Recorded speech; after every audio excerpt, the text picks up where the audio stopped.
Hello guys, Sujara speaking. Welcome to LJPCBM React episode 4 and 7, and today we're reacting to the Pain Game Podcast episode 76, and we're reacting to this in 5, 4, 3, 2, 1, go.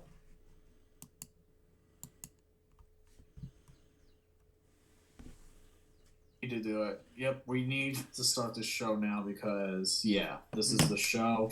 We need to start it, and because all I want is to start the show and talk about one movie in particular that makes me twist my fucking nipples so goddamn hard. My! One made me twist my nipples. The other one just made my nipples soggy. I do not. Do I even want to know? Yeah, I don't. Yeah, you'll know in a little bit. Welcome everybody to the brand new episode of the Pain Game Podcast, episode number 76. That's right, folks, episode 76. We got lots to talk about tonight, including a movie review that I've been waiting to talk about since I saw it last night, and lots of other interesting articles, including one involving cancer. Oh, God. Not the person. Adam Sandler? Yes. Oh. Makes no sense to me. Continue on. Oh, that motherfucker. Thank you, sir. Did he pass away? If so, Boo! It doesn't say pass away, but whatever. hooray! That's right. I'm going that far. Dude, I hate that guy more than life. No, don't say mean things about Adam Sandler. You don't fuck with him. Continue on. Itself. Even more than John Cena. His name is John Cena. Yes, because Sandler's been around for way longer. That is true. But yeah, guys, introduce yourselves. Let's get into this shit now. Fucking tired. Me too, dude. I just got done work. I was exhausted, man. I had to take 2 fucking naps. Okay, so the funny thing is that I didn't get home till like way late. Not because I was being held up or anything. I was out and about, and I passed out a little bit ago, and I woke up, but it was like it was 10:28, and I'm fucking freaking out, like, oh shit, it's like we're gonna start without me. But no, I was like, I just was really freaked out because I'm like, oh god, it's like I'm gonna be late. I've never been late for the show before, you know, just all that fucking good shit. But hey, everybody, how we doing? How you doing? Now we're here today, Painting Game, the only show on the internet where it's par for the course to risk shooting yourself. Okay, how's that firsthand? Yeah. So with that being said, I'm gonna hit you with the fact of the week here real quick. Yes. Fact of the week is French maids never wore miniskirts, stiletto heels, and fishnet stockings. That image originated in the U.S. on the Vandeville stage. So, guys, get that idea of French maids out of your head there. I know that's a lot. That's a lot for a lot of people. So, with that being said, I know we have a lot of topics, but let me go ahead and tell you all about mine here for quick. People, first off, starting off with stuff with going on with Dark Souls 3, people are getting a lot more creative with it lately. Find out what's going on here. And next we have also a computer related incident gets out of hand. And what happens in this may just shock you just a bit. Turns out the Smash Brothers community is very charitable. Yeah, Smash Brothers. Rockstar fans have been finding Red Dead Redemption 2 clues all over in the strangest places. I can't speak today, folks. And of course, with the return of Shane O'Mac, Storytime with Uncle Shane O'Mac. God, I'm so sorry, guys. I can't speak today. I'm fucking tired. Alright, Pam. But no, I can. Let me just say something real quick about this story. I cannot believe I fucking forgot this story.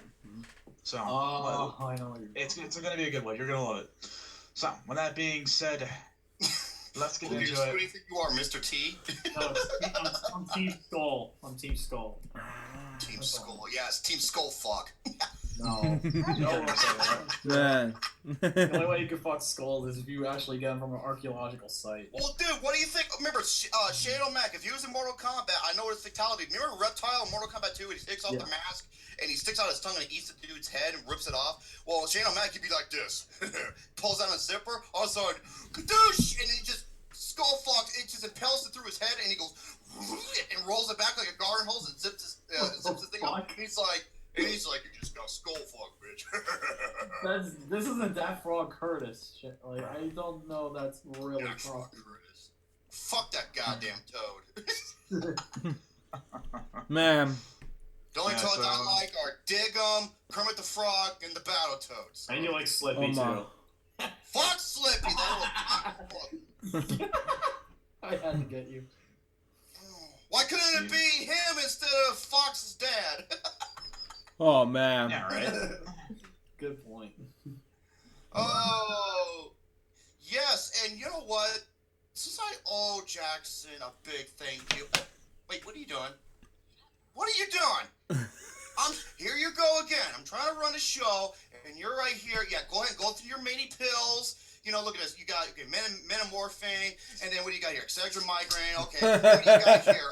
Metaprol. Oh my God. And then you got what's this one? Oh, more methamphetamine, and oh, this is an empty bottle. What's empty? What is this? Is this Project X? It is. How much did you get this for your dealer? Why did you sell this under the black market? Why not? What are you doing? Writing a None book? of my business, my ass. Oh, by the way, that's my mom. Okay. Pretty sure we know. Yes. Yep, so. Oh, speaking of toads, that's a horny toad. Okay. He fought the Battletoads. He fought him in the actual DLC, so. Now, Jackson Fulcher. I owe him a big thank you, and for that, I have a Call of Duty to go over this. Now, last year, Call of Duty Infinite Warfare was the best-selling game of 2016. It dominated in the sales yet again. Placed number 1 in all the format chats. That's right, Christine. Pills are good. And like Shadow Mad Pimp Daddy says, if a stranger gives you drugs, you say thank you because they're expensive. So, Call of Duty Infinite Warfare from Activision was number 1 above Battlefield 1, The Division, Madden, and Grand Theft Auto. So, having said that, hello there, my name is Elsie Marshall. I take pills too. The problem is it was labeled estrogen. No. Well, I mean, those are for you, and they're for your. No, but it's suppositories. You would probably take more suppositories. The only suppository you do is take a dump. No, definitely not. Okay, I'm gonna turn literal Lucas on here for a second. That's physically impossible. Suppository goes in, not out. Yeah, it goes in, so it'll be able to come out. It's called plugged. It's called plugged plumbing. Yeah. You need some scrubbing bubbles for that shit. Yeah, cool. It's a whole new definition of colon cleansing. Mm-hmm.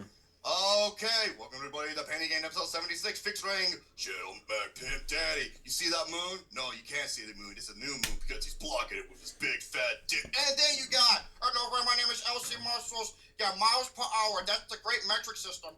No, it is not. It's not metric at all. Super Mario fan says, Woody Allen. Yes, the creepy daughter fucker. This is what I have. Now, I read this to Gary and last night, and I finally got a hold of Gary.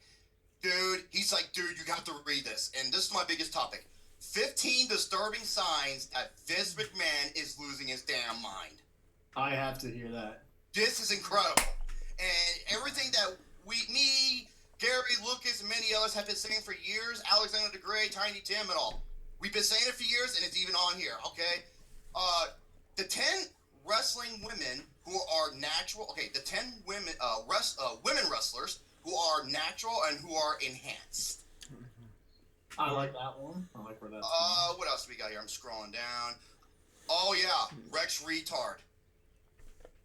Retard? Or Rex Reed, one of the worst fucking film critics ever. No. Massive Just, no. Continue on. fucking douchebag. I can go over him too. What else? The fastest superheroes of all time. Ooh. It even has their actual miles per hour or miles per second? It has to be the Flash at number 1. Well, we'll get to that in a little bit because let's just say that their list doesn't make sense in certain ways. Yeah. Oh yeah, MC Deadpool posted this, and this list pissed me off. Goliath.com, 10 movies we really wanted to hate but ending up loving them. All of these fucking picks were garbage except for one. Really? Yeah, and the 15 celebs you wish you were girlfriend but never happened. So, and let's begin. I've got plenty of other topics as well, including 3 lists that are Futurama video game looks to pick up where the show left off, all 36 Adam Sandler movies ranked, and Bleacher Report's 25 greatest WrestleMania cards. So, let's begin with the movie reviews, and oh boy, Jerome, you're going to join me for this one because, ladies and gentlemen, were you able to see this one? Yes, I saw it last night. No shit! Is your name the Pimp Daddy? No, I thought you said something like that. Are you the one who rolls up his dick like a garden hose? No, you be quiet. It's a task. Man, like I said, man, when that thing goes erect, it's like turning on a fire hose. It's like, and he's just like, man, you gotta watch out. That thing will whiplash your fucking neck. Black eyes have happened. Why 2 black eyes? They were told more than once. They heard the warning. I told them. I warned them. Yes. Yes, that will be mentioned as well. And that movie is Mr. Lucas. Logan. Mm-hmm. Oh my god, I love this movie. This movie, I will start off with saying this right now. Logan isn't your typical superhero film. No, it isn't. Oh my. It's more like a heavy drama western. Huh? You know? A little bit. I can see that because it does take place in Texas. Okay, this is a good comparison. Some people compare. Okay, it's like a mix between Hell or High Water, and the video game The Last of Us. Oh my. Huh, okay. Oh yeah, I saw a lot of The Last of Us in this, and man, I cannot remember, other than for a live action movie, other than How to Train Your Dragon 2 and Dark Knight Rises, I cannot remember the last time a movie left me just fucking emotionally spent. Wow. I can agree with that. I mean, everybody in the theaters. Metallica Maniacs. No Metallica Maniacs. God fucking damn it! It's a 71%. Yeah. Anyway, Following in my footsteps. Logan's higher than that. Logan's higher than that. when the movie was over, everybody in my theaters were silent. Oh, and the theater man. was silent. Like, everyone was bawling. I know I was, and I hardly ever cried in movies. I mean, I was just like, my whole shirt was all drenched and everything, and Oh my god. oh, it was like on par as like the Green Mile or Dark Knight Rises to the end, where I couldn't hold back. I was just in a loss for words, and I applaud Hugh Jackman. I applaud James Mangold and Patrick Stewart. Yeah. You showed up? Huh? You showed up? Yes, Patrick Stewart. Yes, he is in the movie, and let's just say that his part is very significant in many ways, more than one. We're gonna keep spoilers out of this because you want to go in this scot-free. And then you've been seeing her in many like commercial stuff. The little girl. Oh Wow. yeah. X-23. Yeah. God damn it, Lucas! What? That's what it says on Rotten Tomatoes. It says Laura. I think that's kind of What? generally the. I think everybody knows that by now, honestly. Not everybody. I thought everybody knew that by now. Okay, well, I knew who it was, but yeah, the little girl is X-23. Okay? Wow. But don't say no more. No more. No more. And, it goes over her past, why she is what she is, and why Hugh Jackman's character, playing as Logan, why he ends up getting a connection with her. It's like I said, this has a lot of resemblance to The Last of Us, and I mean that in a good way, especially Hugh Jackman with his physical appearance. He does sort of look like Joel. Like. He does. Yeah. It resembles him, and this is a Wolverine you haven't seen in the previous films. It's very again. It takes a lot of inspiration from Old Man Logan, so it's And yes, that's arguably the best comic book story ever told. Arguably. and here's the thing, man. And James Mangold, who was the director, he was not only the main co-writer, he wrote the story for this movie. Wow. Yeah. And man, I'm gonna say this right now. What an amazing journey this movie was. Mm-hmm. And the finals, okay, no spoilers, but the final scene in this movie was perfect. It was, absolutely. I was like, oh my god, James Mangold, you are a fucking genius. Mm-hmm. Just how it ends and how Hugh Jackman's story as Wolverine ends, it's perfect. You can't do anything. I want Hugh Jackman to be nominated. I really hope so. But I know it ain't gonna fucking happen because of DOFs. DOFs. Yeah, I'm into cats. I love DOFs. Oh, bullshit. It just shows you how biased they are. And speaking of bias, yeah, Rex Retard, this motherfucker can go fuck a cactus. I want to read his review. Okay? Because this guy is a real cocksucker. If I remember correctly, I even called bullshit on it, and I still haven't seen my god. Okay, here we go. This is what he says. Another expensive throwaway aimed at milking money out of people who still read comic books. Color it stupid. 1 out of 4. What the fuck? Oh god, I help am me. not joking. This is exactly what he's biased against most comic book films and all that shit. He really is. Oh, okay. And like I said, if you're gonna go in this movie expecting like a summer blockbuster, it's not really that in a way. And in some cases, that's just fine, But really. that's perfect because this is not the story that it was trying to tell. And there are action scenes, and when there are, man, you want to talk about R rating? Man. Oh yeah. Oh, like X-23's like when it shows her debut, her intro before she gets into action. Perfect. This is hands down. This is easily the best film I've seen so far this year. I can't be, like I was with Fifth to Aim. It's like, oh yeah, this is the best film of the year. Worst film of the year without question. But man, this is a tour de force film. Mm-hmm. It's my It's gonna be really hard. It's gonna be really hard to top it, you'd say, huh? It's gonna be extremely hard to top it. So yeah, this is my very first 10 out of 10. Same here. First time, Good. and it's gonna be very hard to top this movie. And one scene I was like the near the end of the movie, that scene, it was an unbelievable scene. And the truth is, with not the final scene, but the scene before that, the cinematographer, this was his idea, where he wanted to use 2 cameras for that particular scene, because James Mangold usually uses 1. Oh my. Oh, okay. But yeah, it was really, I really did like that though. Mm-hmm. Oh yeah, because you get 2 different perspectives, and yeah, when I say when this movie takes its R rating to the core, like when you even Luke Nukem is like even Luke Nukem said this in his review. He's like, when you hear Patrick Stewart's Charles Xavier say the word "fuck," it is awesome, and like it is. It is awesome, and Well, yeah, it's kind of jarring too because it's Sir Patrick Stewart. And the thing is, there was a movie that he was in. I don't remember what it was. I only know about the one scene though, because I haven't seen the film. But he comes out of his house and he's like, "You motherfuckers are gonna kill all my lilies!" Man. He starts shooting into the ground. I'm like, what the fuck is he playing as an insane person? What the shit? But like, it's just the way that he said that because I've only heard Patrick Stewart as Jean-Luc Picard. And Jean-Luc from Star Trek, right? or Patrick or for American Dad, Avery Bullock from American Dad. yeah, Avery Bullock as well too.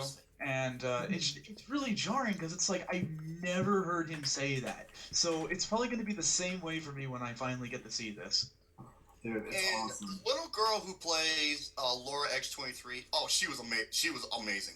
She was awesome. Yes, cute. Especially given the source material, how dense, how I want to say, bleak is I don't know if bleak is the right word to say, but how emotional, how R-rated this is. How gritty and dark it can Thank be. you, gritty. Yes, the gritty is a big thing, and she was so good. And there are some sequences with her and Hugh Jackman and Patrick Stewart. It's funny as fuck. It Man. is hilarious. I'm glad Because they were there was able to, also bring in some within humor. the first couple minutes, it proves his R rating within the first. Oh, the opening! I was just like, oh shit. Man, I can't wait to get into it. Oh, dude, it is online in TS quality. So. Oh yeah. So is the other film I just saw last night. Speaking of. Oh yeah. The film I just saw last night that had that TS quality. Let me It's guess. my most disappointing film of the year. I knew it. Kong I know. Skull Island. Yep, I knew it. I fucking knew it. That's a damn shame too. It was awesome. Continue on. This is a damn shame because it has an 80% on Rotten Tomatoes right now. 80. Uh-huh. How? How does this thing have an 80? I don't Well, it's awesome. Sorry, man. get it because, and people are saying, and I was reading message boards and reviews saying, "Oh, this is better than Peter Jackson." I'm like, no, it does not, because this Peter Jackson's King Kong blows this movie out of the water. Metallica calls it Dong Skull Fuck Island. That's pretty funny. Kong Skull Island. That's great. It'd actually be a better title than Kong Skull Island. That'd be the porn parody. That would be a Sounds porn. about right, I'd say. Yeah. Well, I'm gonna get into the pauses real quick for this movie, and there's not many, unfortunately, for pauses. It would star you, Shane. It would. Yeah, exactly. It's just like this big phallic object and like that's eclipsing the fucking sun. Oh God. Dude, I swear to you know why Shane has a hard time talking? He's been sucking too many titties today. Oh God. He probably has way too many. Yes, Kong Skull Island, go ahead. Okay, the positives I will say first, when King Kong is on screen, that is probably the best part of the entire movie. Just That's him exactly kicking what ass, Gary told me. him kicking ass and pretty much taking names, like even including the final fight scene of King Kong when he No spoilers. I'm not spoiling anything, but when he has his final fight in the movie, absolutely great scenes, absolutely great. John C. Reilly, I will say, was probably the best actor this entire And movie. you know what? You're not the only person who says that. Yeah, Austin's the other person that said that. And then also, I like Samuel L. Jackson a lot too. Samuel L. Jackson did a pretty good job. I also like the score a little bit. The score is kind of good for some scenes in the movie, especially the Kong scenes when King Kong's in there. Those are some. It has a really good score about that. But now I'm gonna get into the negatives. For the most part, this movie's fucking boring. Yeah. Nope, it's not. It's awesome. It's whatever it was, and so forth. Continue on. This is what I've heard, and that's kind of crazy because this is from one of the same writers and the same producers who did Godzilla. Yeah, and also That was a Dan damn Gilroy's in this. Dan Gilroy is in this. Who did Nightcrawler. Yeah, it was Dan Gilroy. I'm like, no fucking way. Here's what I think might happen. I think the studio might interfere with his writing a bit too much. Oh, there you go, man. Because I think Dan Gilroy should do more films like Nightcrawler and less films like Kong Skull Island. Because with big budgets, like big studio films, big budget films, they have to really be careful in what they do and everything. They have to do the right things, especially with story. Yeah, just like the company manager, like the executives may be involved with the story as well. But yeah, Kong Skull Island though, most of the main characters in this story are pretty bad. I'm not a fan of like really any of this stuff. Like Tom Hiddleston and Brie Larson. Yeah, Brie Larson. She was in a room and now she's starting like. I heard this one movie she was in was awful. I don't know what it was called. She was in last year. I remember what it was. It got like a 3% or something like that. And I don't remember exactly what it was. I'll take a look because. How does this have an 80% on Tomatoes and a That's almost on the same par as Peter Jackson's. I think that has like an 80 something as well. Man, Peter Jackson's King Kong is like, it's a masterpiece. That thing is like. Other than the first hour, which I thought was a little slow, the second and third hour easily makes it up for it in spades. Oh, agreed. Brie Larson, I know she was in something. Give me a second. This is taking a second to load. Yeah, she's in my pants. No, she's not even filming. That's impossible because she's not there right now. That's impossible. man. Impossible. Man, I wish where Gary's at, man. But yeah, Where is that? I don't know. Yeah, where the hell did Gary go? I guess he's Maybe watching he's- football. Wait, God damn it! No more football. I said no more football. No. You know what? Hey, Lucas. I think it was called the Glass Castle. I'm not 100% sure though. Oh, Glass Castle. Say my pop. I like heavy class. No, thank you. I do not Hey, like Glass Lucas. Castle. You know what you look like right now. I see you. What the fuck are you laughing at? Lucas looks like a. Okay, hold on. Breathe in, breathe out. Okay, Lucas, I'm looking what you look like, and you haven't shaved and sideburns. You look like a retarded young Wolverine. Oh, fuck off. I'm sorry, okay? I'm sorry, you know what? I wanted to have this anyway. Oh shit! Oh, oh, almost threw up there. Oh, really? That's good. Oh my god! Oh my god! My stomach was like driving. It was like pushing in the diaphragm, like. That's good. But Oh anyway, goddamn! I owe an God damn it, Shane! I owe an apology to Wesker. Man. This is why I'm here. To give this guy a hard fucking time. but anyway, Kong Skull Island is really disappointing, unfortunately. There That really is fucking not sucked. much other than King. They're trying to build. I know they're trying to build up a King Kong Godzilla fight for American Okay. version. Okay, let me talk to you about this, okay? Now, here's the thing. In Peter Jackson's King Kong and the original King Kong back in the 30s, King Kong is 25 feet tall. Man. Now, in this movie, he's huge. He's like 100 feet tall. Yeah, I don't get that. Hold up a second. Don't they do their fucking homework? Godzilla is 355 feet tall. Yep. Exactly. He's taking shits bigger than King Kong. Pretty much. And dude, all he has to do is breathe that nuclear fire, and he's done for. Exactly. Even though they had one, I think it was. I'm trying to remember what it was, but it was King Kong versus Godzilla, where King Kong ended up winning. Oh, that movie is funny for all the wrong reasons. But yeah, it was Yeah. like I remember when he rips out that tree and it's got the roots and shit on it. He shoves it down Godzilla's mouth. Eat your vegetables. Right. But yeah, dude, Godzilla would fucking destroy him. Yeah, he would. No question. He's No question. 3.5 times taller. Man. Exactly. Seriously. I don't get it either. But overall, though, Kong Skull Island gets a 4 out of 10 for me. For this. Fuck, dude, that is a shit. It's disappointing because I really wanted to like this movie because it does have some interesting scenes here and there, especially with King Kong. How he's in the movie, that was really good too. And They say him and the action scenes. Like Gary told me, like the action scenes are fucking awesome. they are pretty awesome. And Kong when he's on screen is like excellent. Everything else is just Yeah, exactly. So, Romy, what movie did you talk about while I go eat these people? yeah, okay. What the fuck? Hmm. What the hell? Oh, I thought that was your purple dildo from Saints Row. Fuck off. I can't eat a dildo, you asshole. I can't. No, I swallow Not with that it. attitude. No. Not with that attitude. Fuck you. Oh, fuck Nostalgia Critic, the modern critic. He sucks my ball. Oh, he's awesome. Don't fuck with the Nostalgia Critic, for God's sake. You don't fuck with him. Continue. That's okay. Now, I saw this movie. God damn, this movie fucking sucks, man. The reason why I'm laughing is because there were multiple scenes where I was busting out fucking laughing for how bad this movie was. And that, of course, is the Bye Bye Man. Oh. Oh god. Dude, Christine Bad says edible movie. dong. Hey, Christine says edible dong. Go on.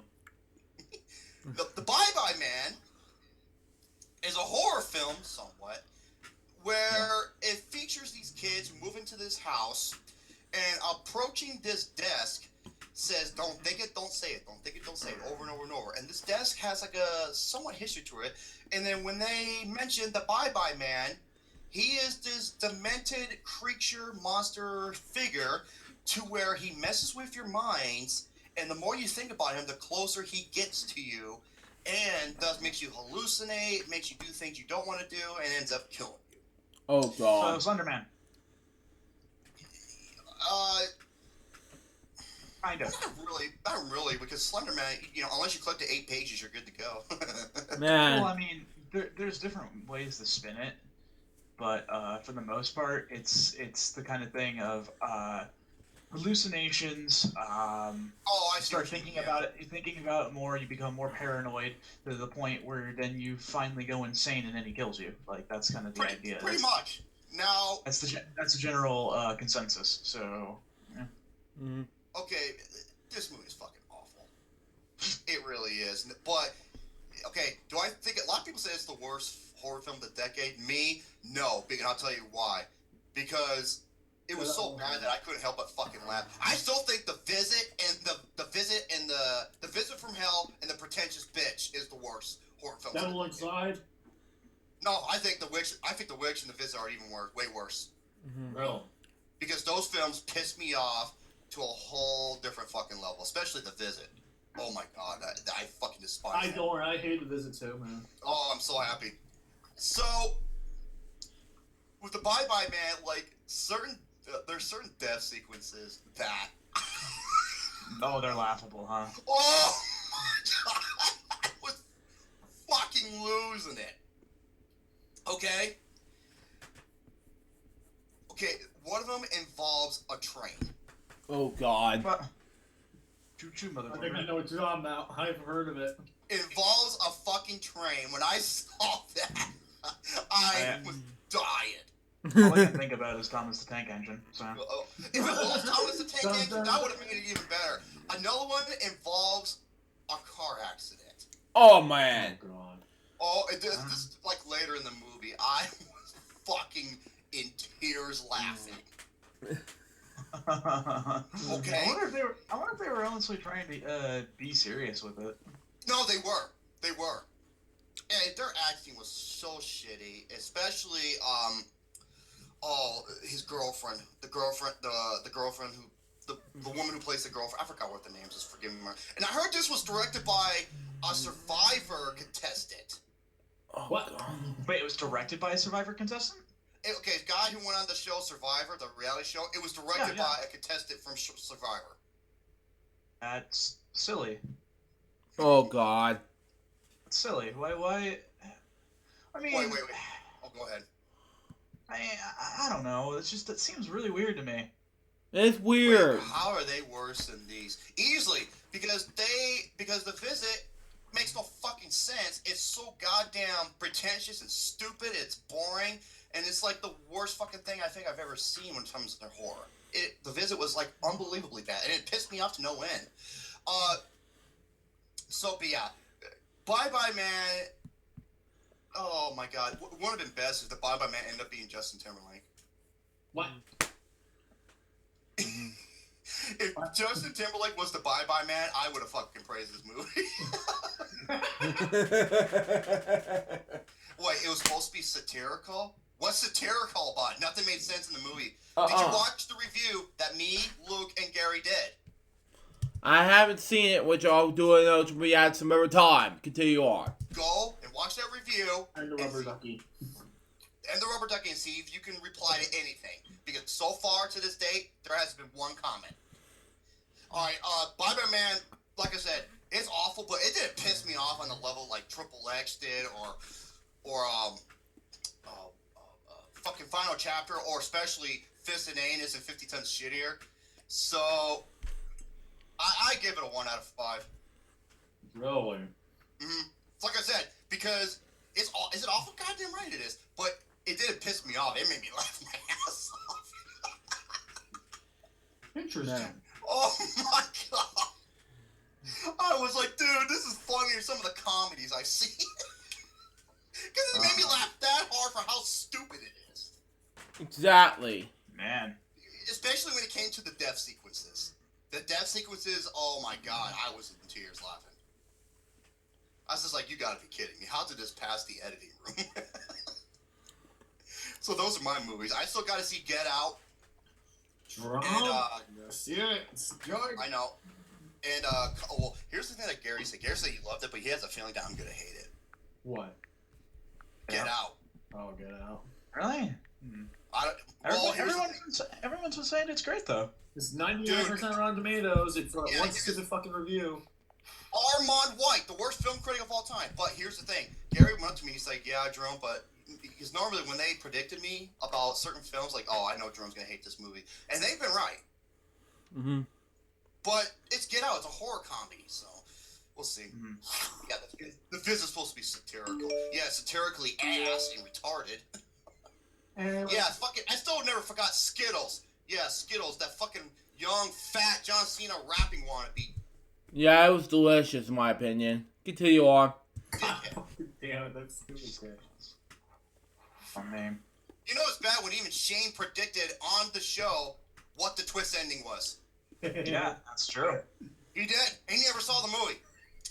Never will either. Man. Fucking Exactly. pathetic.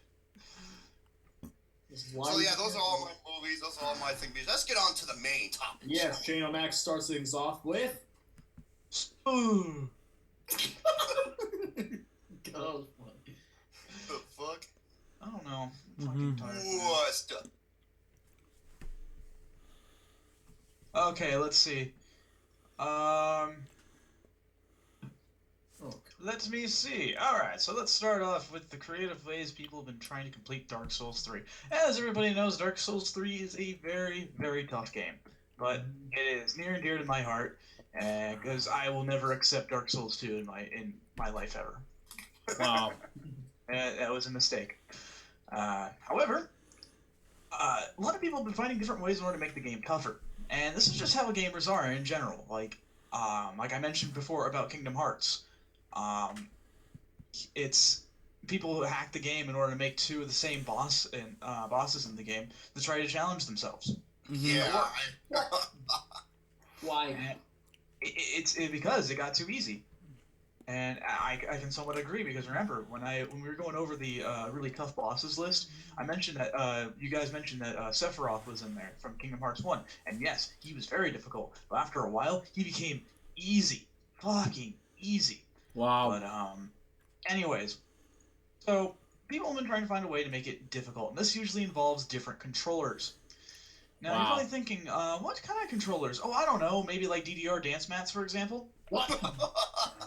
But one in particular really caught my attention, and I read this before, but then Romy gave it to me, and I appreciate him for going ahead and reminding me about this.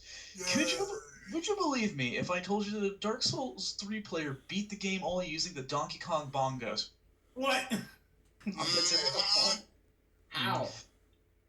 Well, let's get into it. Game Brain here says that Dark Souls 3 has a reputation of being a brutally difficult game. Absolutely, especially the DLC. As for many players, simply beating the game's final boss, the Soul of Cinder, is a tremendous accomplishment. You saw that when I was taking on that guy before. God, final boss is no joke. Oh yeah, I witnessed it and I was just like, what the fuck? And he has 3 forms, right? Or 2 forms? 2, yeah. I thought they had 3, I'm sorry. No, well, he has 2 phases, but has different weapon forms, so. There you go, that's what I was thinking. Yeah. Okay, but the game's most passionate fans have repeatedly sought ways to make the experience even more hardcore, and now we can add YouTuber and Twitch streamer Twerking Yoshi on the list. Yeah. The Dark Souls 3 fan has managed to beat the Soul of Cinder by only using the bongo controllers from Nintendo GameCube's Donkey Kong Jungle Beat. I wonder how they Yoshi figured that. That's interesting. Lots of configuration and such. It's pretty interesting, actually. Twerking Yoshi, who is one of those few streamers that broadcasts from Twitch channel, the Super Scrubs, uploaded the accomplishment to his YouTube on Monday. The entire fight against the Dark Souls 3 final boss takes him a little more than 8 minutes, which is actually not that bad. That's pretty good, actually. A Twerking Yoshi setup includes using 4 different bongos, with 2 being used for movement and the other 2 for dodge and attack. Oh my god. There were multiple close calls throughout the final boss encounter, but in the end, his tactic of slaying at the distance from the Soul of Cinder and then counterattacking allowed him to emerge with the victory. While he did not die during the final boss encounter, a tally on the bottom screen from his Twitch stream indicates that he perished a total of 154 times throughout the game while playing it with bongos. Damn, You know what? Pepsi Man says maybe she tried the Rollin' Rocker. Oh man. So Man. that's really impressive, man. Kudos to Twerking Yoshi. Seriously, good job, man. Cause like, it's pretty impressive. There's another guy who Dark Souls We player. know what kind of porn that guy likes, so. You know, I bet you like if Yoshi did twerk, I wonder how many eggs pop out of his butt. Probably Oh, more wow. than your head, probably as big as your head. Oh, jeez, I felt bad for Yoshi's colon. But yeah, like I mentioned before, some guy did beat Dark Souls 3 with DDR. That is insane. That is. Now, moving on to the next one. Would you also believe me? That's a little argument over some computer parts escalated in some ultra violence. Oh yeah. Now again, Romy sent this to me, and I was kind of awestruck, because sometimes arguments tend to get out of hand. So Man. this Russian guy murders his friend over an argument about which graphics card is better, the Nvidia or AMD. Now, which case looks like what looks like a rarest of rare cases.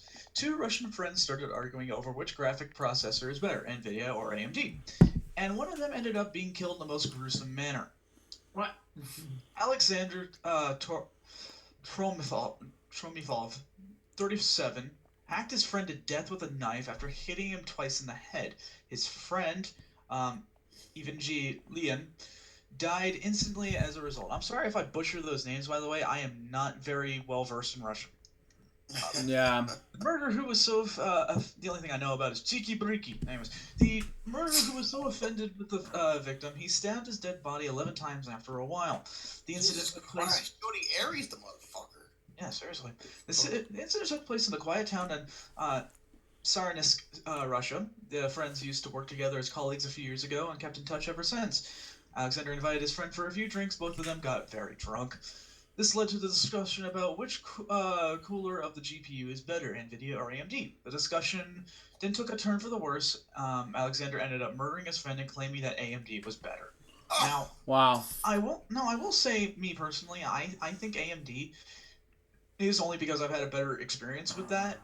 However, when it comes to tracking which one is best, Nvidia has a pretty good leg up on that.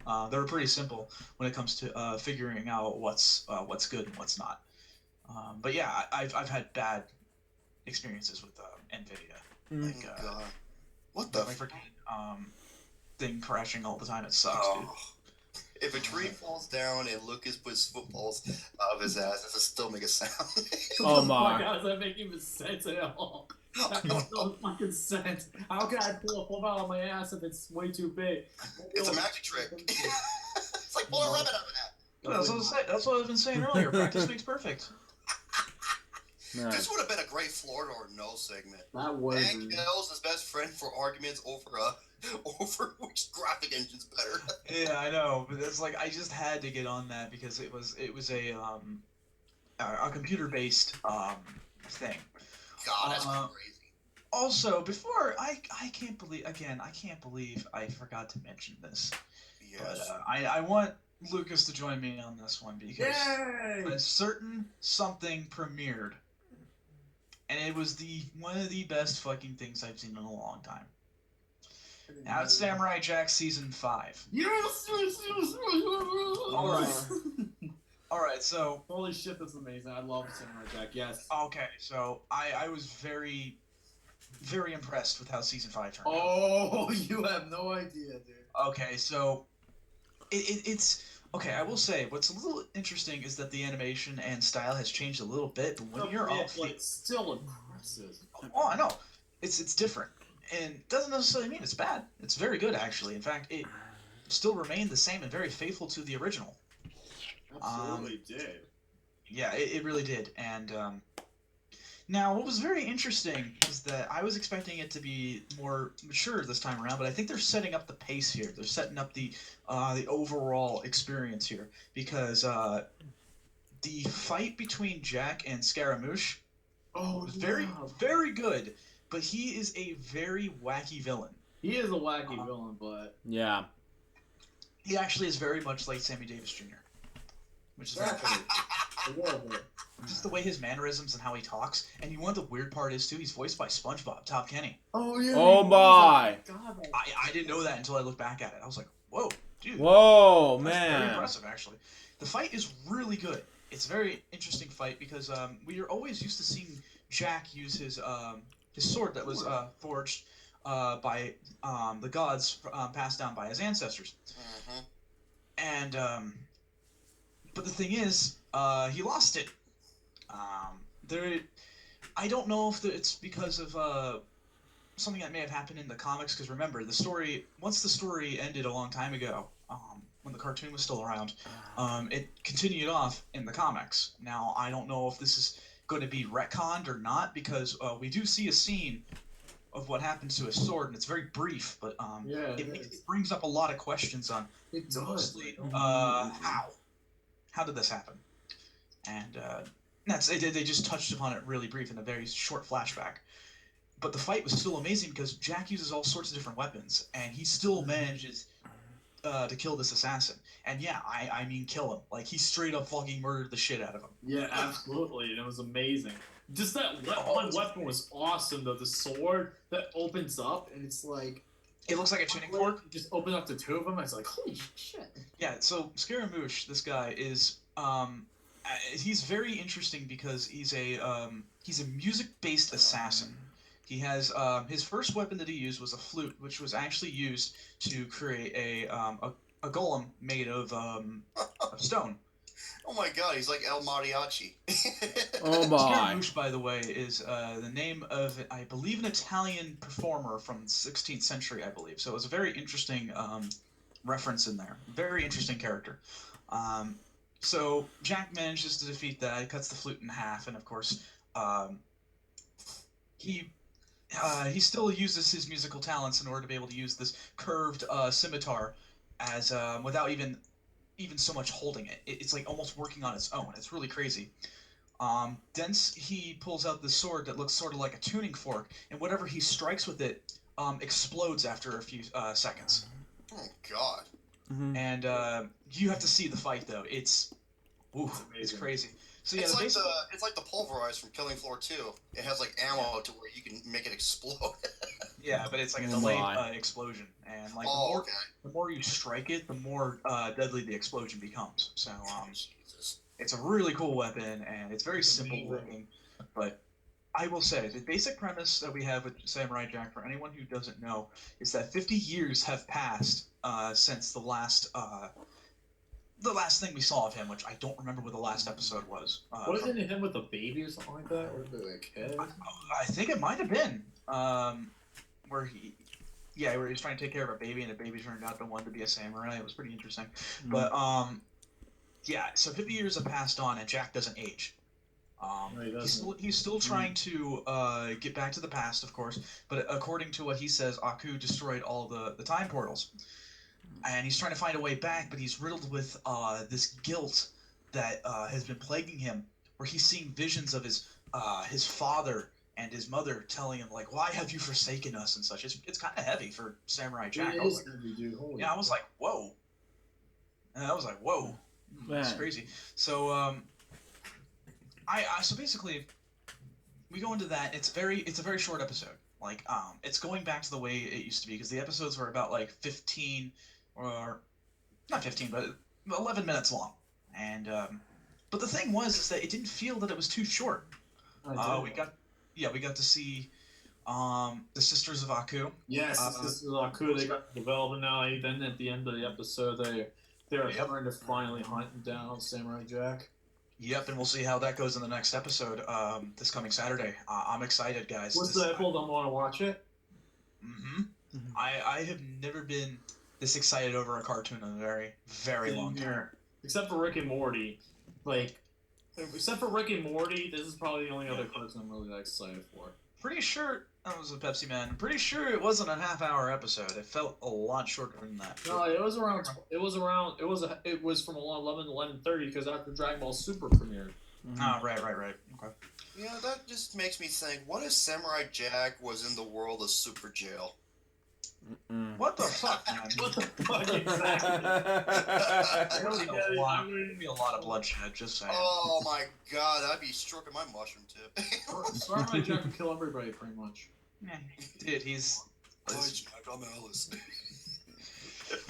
Oh, for fuck's sake. I bet you want to date Alice is secretly want to date Alice, Charles. Me? God, no. No, you're fighting it.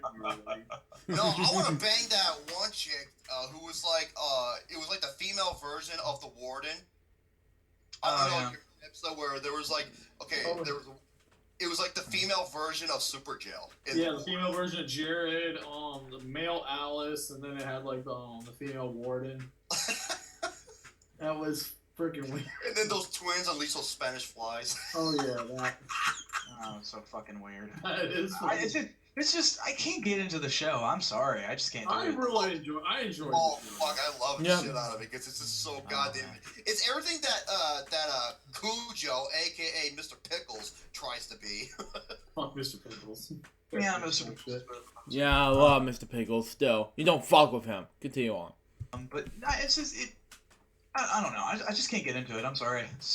The Samurai Jack, though, unbelievable first episode. Cannot wait for the next episode. Same here. I'm excited. Would you give it a perfect 5 out of 7?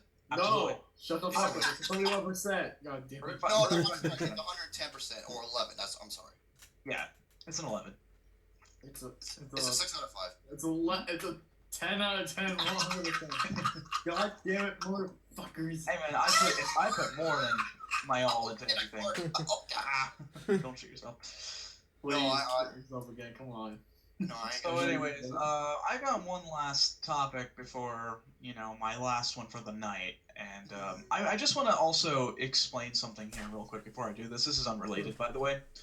But next week, I think we're going to be seeing the end of Full-Time Ramblings.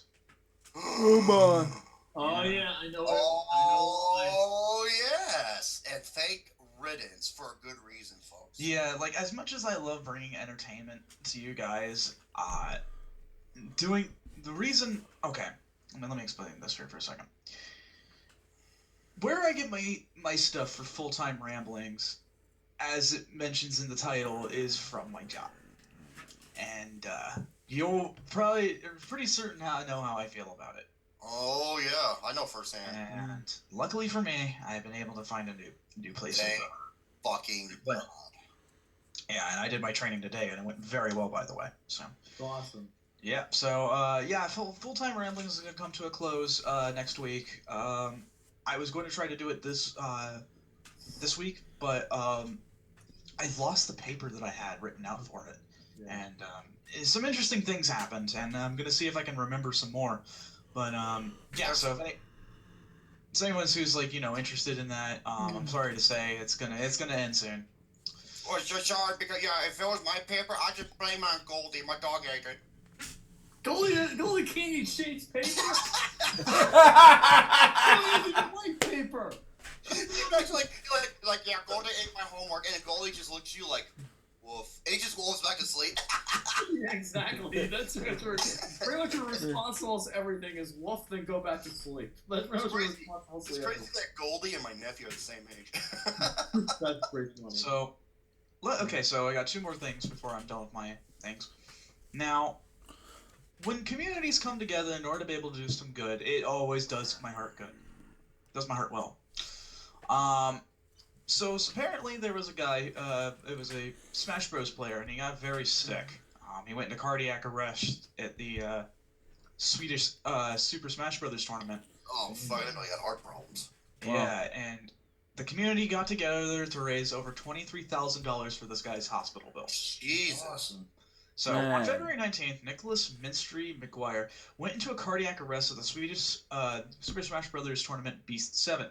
Now, the Smash community at large has banded together to raise over $23,000 for his estimated $200,000 hospital bill. 200,000? Yep. Wow. During the match, he collapsed on the floor with an artificial valve in his heart, which he had due to a congenital. I'm so sorry, man. Due to congenial heart disease, due to his heart disease stopped working. The audience was shocked but quickly sprung into action. Players rushed over to move tables and televisions out of the way and called an ambulance. Some ran next door to find a defibrillator. Okay. Let's see. Adam Armada Langdon, a top-ranked Melee player who knows McGuire from tournaments, said every minute felt like forever. It was really scary. He's been competing. McGuire's been competing at Super Smash Bros. Melee for about 7 years. He's attended tournaments all around the world, but mainly in Toronto, where he was a figure of the local Melee community. He later moved to Gothenburg. Smash players around the world launched donation streams and social media campaigns to help pay for his ambulance, ICU visit, and heart procedures. LinkedIn, along with other Melee superstars like Jason Mewtwo King, Zimmerman, which I've heard that name before, are diligently raising money with Twitch charity streams for McGuire's hospital bill. They've raised thousands each day on top of the $23,000 fans have donated through GoFundMe. So there's more than just 23,000 actually. But still, 200 fucking thousand for a. What the fuck, dude? It's messed up. Well, for one, it deals with the heart. For one. Well, yeah, but I remember my mom had like heart surgery and it was nowhere near that fucking like. Mm-hmm. So. It's pretty horrifying, but I'm so glad that people are getting together, and really to be fair, the community does get shit on quite often, but sometimes they will get crazy. Yeah, but I gotta say though, they're doing some good here, and honestly, we need more people like this. So good on them, and I hope this guy is feeling better. Because seriously, that's some scary shit right there. Yes. So, my last bit of news from the gaming realm happens to be about Red Dead Redemption 2. Hold on. Fans of Rockstar are actually starting to find some interesting clues around in the strangest places, it seems.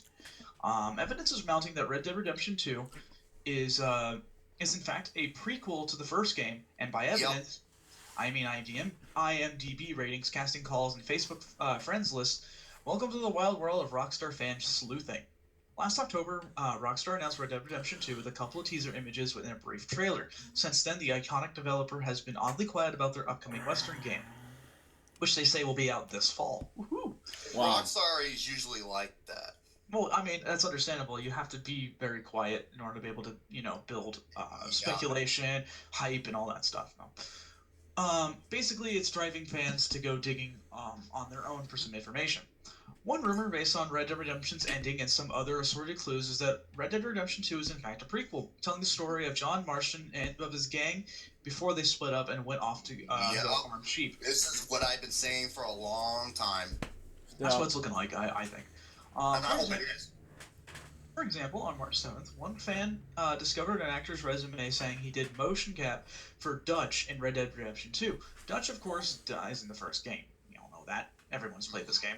This game's been out forever. Anyways, so him popping up again is a big clue that Red Dead Redemption 2 is set in the distant past. After that, things got really weird. On March 8th, another fan discovered that a bunch of Red Dead Redemption original voice actors were following each other on Twitter, all of them.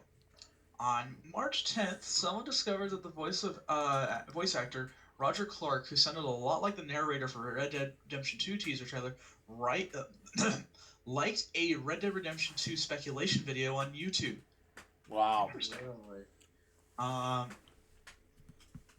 These are all just voice actors, many of them who are in the original Red Dead Redemption. Here's the question: Is Rob Wythoff in Red Dead Redemption 2? He's the guy who did the motion capture and the voiceover for John Marston. Yes. Okay, so there you have it. Yeah, in other words, this all points to Red Dead Redemption 2 being a prequel that stars John Marston and his old gang. Yep. Who apparently have moved from the Wild West to Facebook and Twitter. Red Dead 2 Great Treasure Hunt is fun, it's slightly creepy. Okay, very creepy. But as folks at Red Dead Net told me this afternoon, there's some very thirsty Red Dead fans here, and we're going to break the internet until something new drops. So, which is good. It's called good feet. It's called buzz. That builds up. Yeah. It's kind of stalkerish. Yeah. But I mean, yeah, people are really wanting to get into it.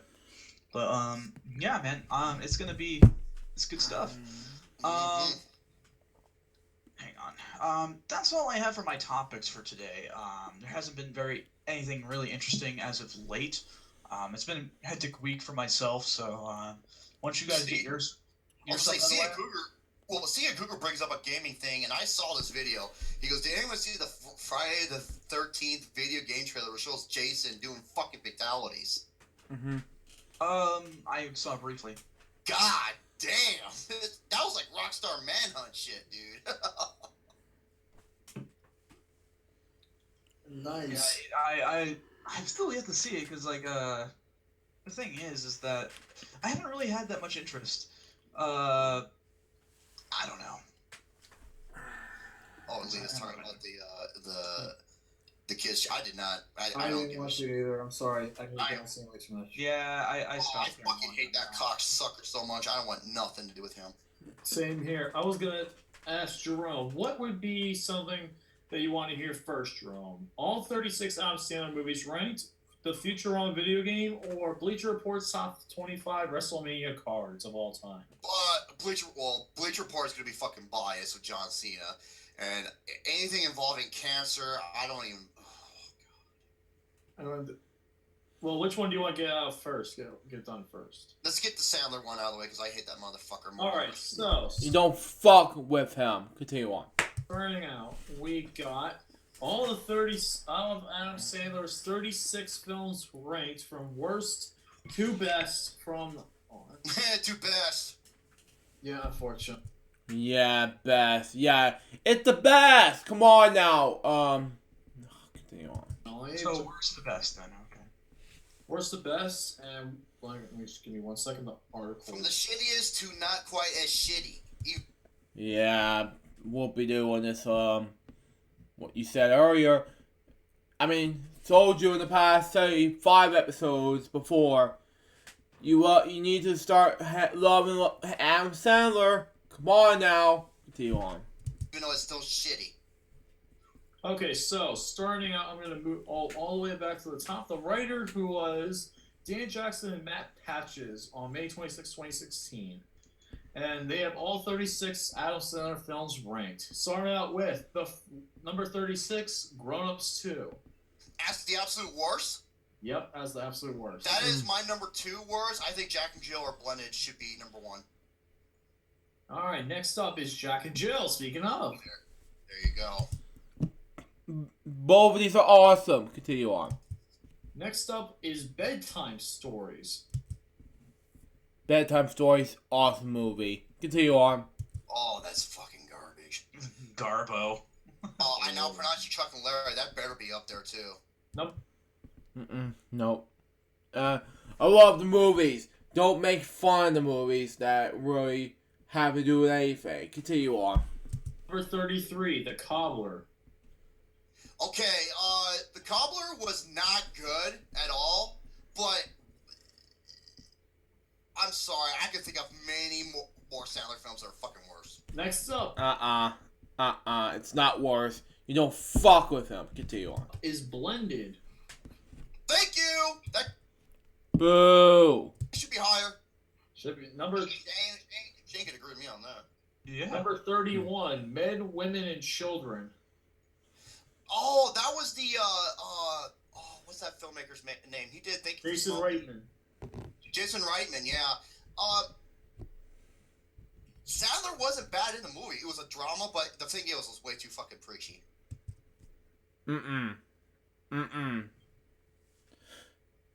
Yeah, you figure it's not that bad, but fucking preachy? Come on, dude! Seriously, continue on. Next up, number 30, Grown Ups, the original. That should be higher than... Higher. It needs to be lower than 30s. Come on now. Like 20s, 10s. Or maybe the zeros, like 1, for example. Continue on. The Cobbler and Men, Women, and Children. Next up, The Ridiculous Six. I did not see that movie because it's fucking Netflix. So. Yeah, I never seen it, but it's awesome, but... Fuck it. Yeah, I had no interest. You don't fuck with them. Next up, Click. It's awesome. Continue on. I don't You have a think. what? Wait. You have a what, Lucas? Huh? Next up was Click. Click. The movie was Click. Fuck off, dude. Seriously. Okay, wait a minute. You don't mess with the Zohan. Little Nicky and I Now Pronounce You Chuck and Larry have not been announced yet. Give me a Not fucking yet, break. but next up is 8 Crazy Nights. That should be way higher. Boo! Continue on. It should be. Such wonderful animation fucking wasted. Yep, exactly. It was wasted. Next up, Going Overboard. It's not wasted, so there you go. And Go Overboard, on the other hand, it's awesome. That was his first movie. Mm-hmm. Garbage. That's when I saw him the first time. I'm just like, fuck you, dude. You don't fuck with him. Continue on. Oh man, that's Same bullshit ever since. Nope, you don't fuck with him. Next up, The Do-Over. Never saw it. That was on Netflix. I have a Netflix account and I need to watch it. It's awesome. Continue on. Oh, it's a Netflix thing? Oh, okay. Yep, that's Netflix too. Number 24, Just Go With It. Oh, fuck. Oh, Dennis Douchebag film. I agree. It's not a douchebag film. Fuck Next- that movie. You don't fuck with it. Number 23, Pixels. It's awesome. Applause. Thank you. Shit Pixels. Fuck that movie. You don't fuck with this movie. Continue on. Now here you go, Jerome. Number 22, I Now Pronounce You Chuck and Larry. That should be. Nope. Nope. It's not worse. Continue on. Way. That's another Dennis Douchebag film. This is the most homophobic movie I have ever seen. It is. I love the movie. So, get on with it. Offensive. Man, Next one is that's number bad. 21, Mixed Nuts. I have no I never heard Mixed Nuts, but I'll see what I can do to watch it. idea what That's that is. actually a movie. It's called Mixed Nuts. Oh my I god, know. I have never even heard of this movie. As Sandler plays eighth fiddle in the Stats holiday comedy through wins, with a few of the better scenes, including a heart-to-heart with Lee Shriver's cross-stitching Chris, and a dinner-side serenade performed with his usual affection. On a scale of Noah Ephron movies, Mixed Nuts is a disaster. For Adam Sandler, it's in the middle of the pack. Oh, okay, moving on. Next up, Bulletproof. Oh god, that's with the Wayne. That was garbage. Nope. It's not garbage. That was stupid. Number 19, It's not stupid. Mr. Deeds. Fuck that movie. Mr. Deeds, no. Don't fuck with this movie. I love it. Mr. Deeds. Next up, The Longest Yard. Fuck that remake. That remake. That was a bad remake.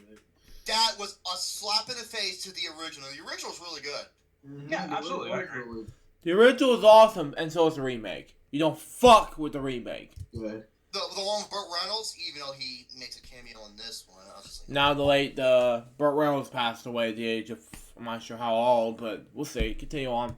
God, fuck this movie. Yeah, it's pretty Now, stupid. Jerome, here's the next one that you're talking about. Little Nicky, number 7. That should be way fucking higher. Nope. It should be. Definitely should be. Next up is Reign Over Me. That, wait. What number is that one? 16 is Reign Over That Me. should be in the top 5. I never heard of that, but we'll see.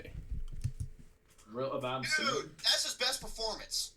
It is definitely one of his better performances. Oh my god, I cannot believe that is that fucking low.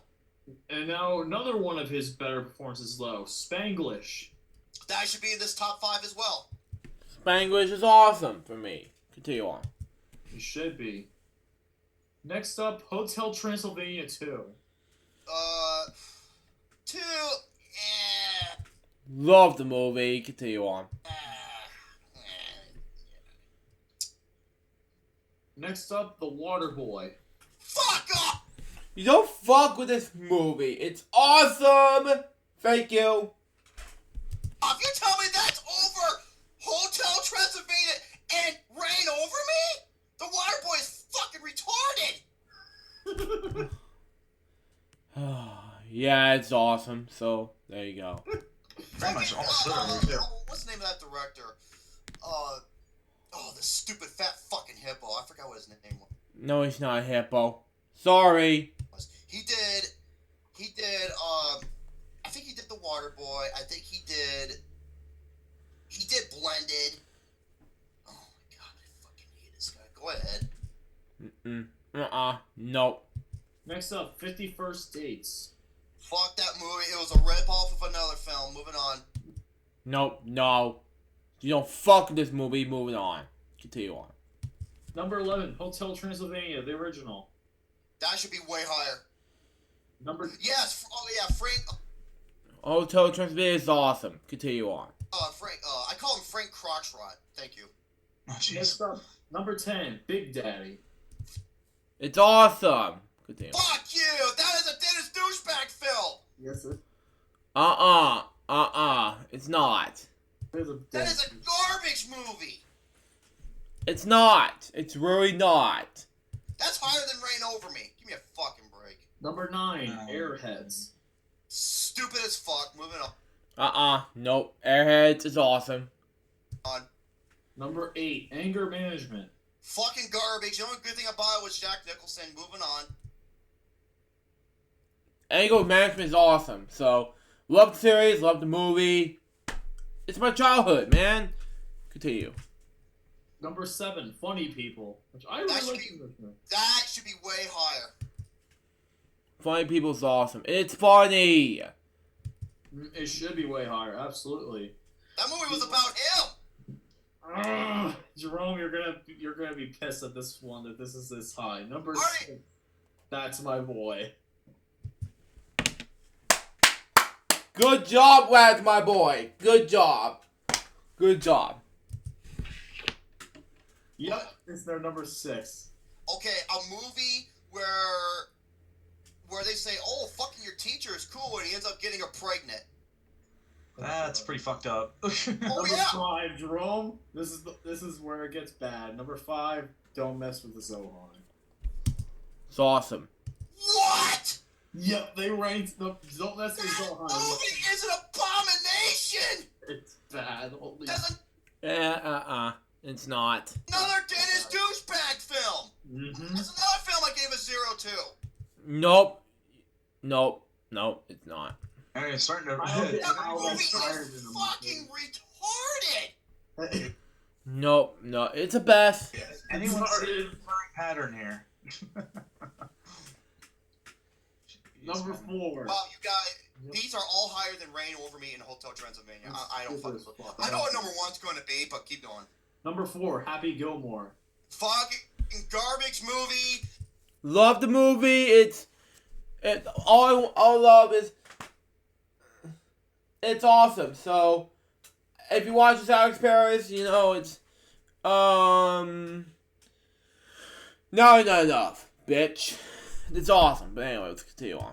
It's Dennis douchebag. It's not funny. I don't see the fucking appeal to this movie. It is redundant. It is fucking adolescent bullshit. It's the same shit he's done throughout his entire career. Moving on. Nope, it's not. The Bob Barker cameo is awesome, and that's all I hear of the movie. It's awesome. So let's continue on. Next up, number 3, The Wedding Singer. Rich. Don't make fun of the movie. Number Garbage. Number 2, Billy Madison. Good job, Billy Madison. Fucking really? You want to talk about adolescent? Yeah, he's a retard who goes back to school and he graduates once every week or two in order to run his fucking business. Fuck you. Don't insult You don't fuck with Billy Madison. my goddamn intelligence. Fucking And kid. finally, number 1, Punch Drunk Love. Love. And rightfully so. This list, thoughts about the movies like this is just terrible. I'm sorry. Like, I love the movies, man.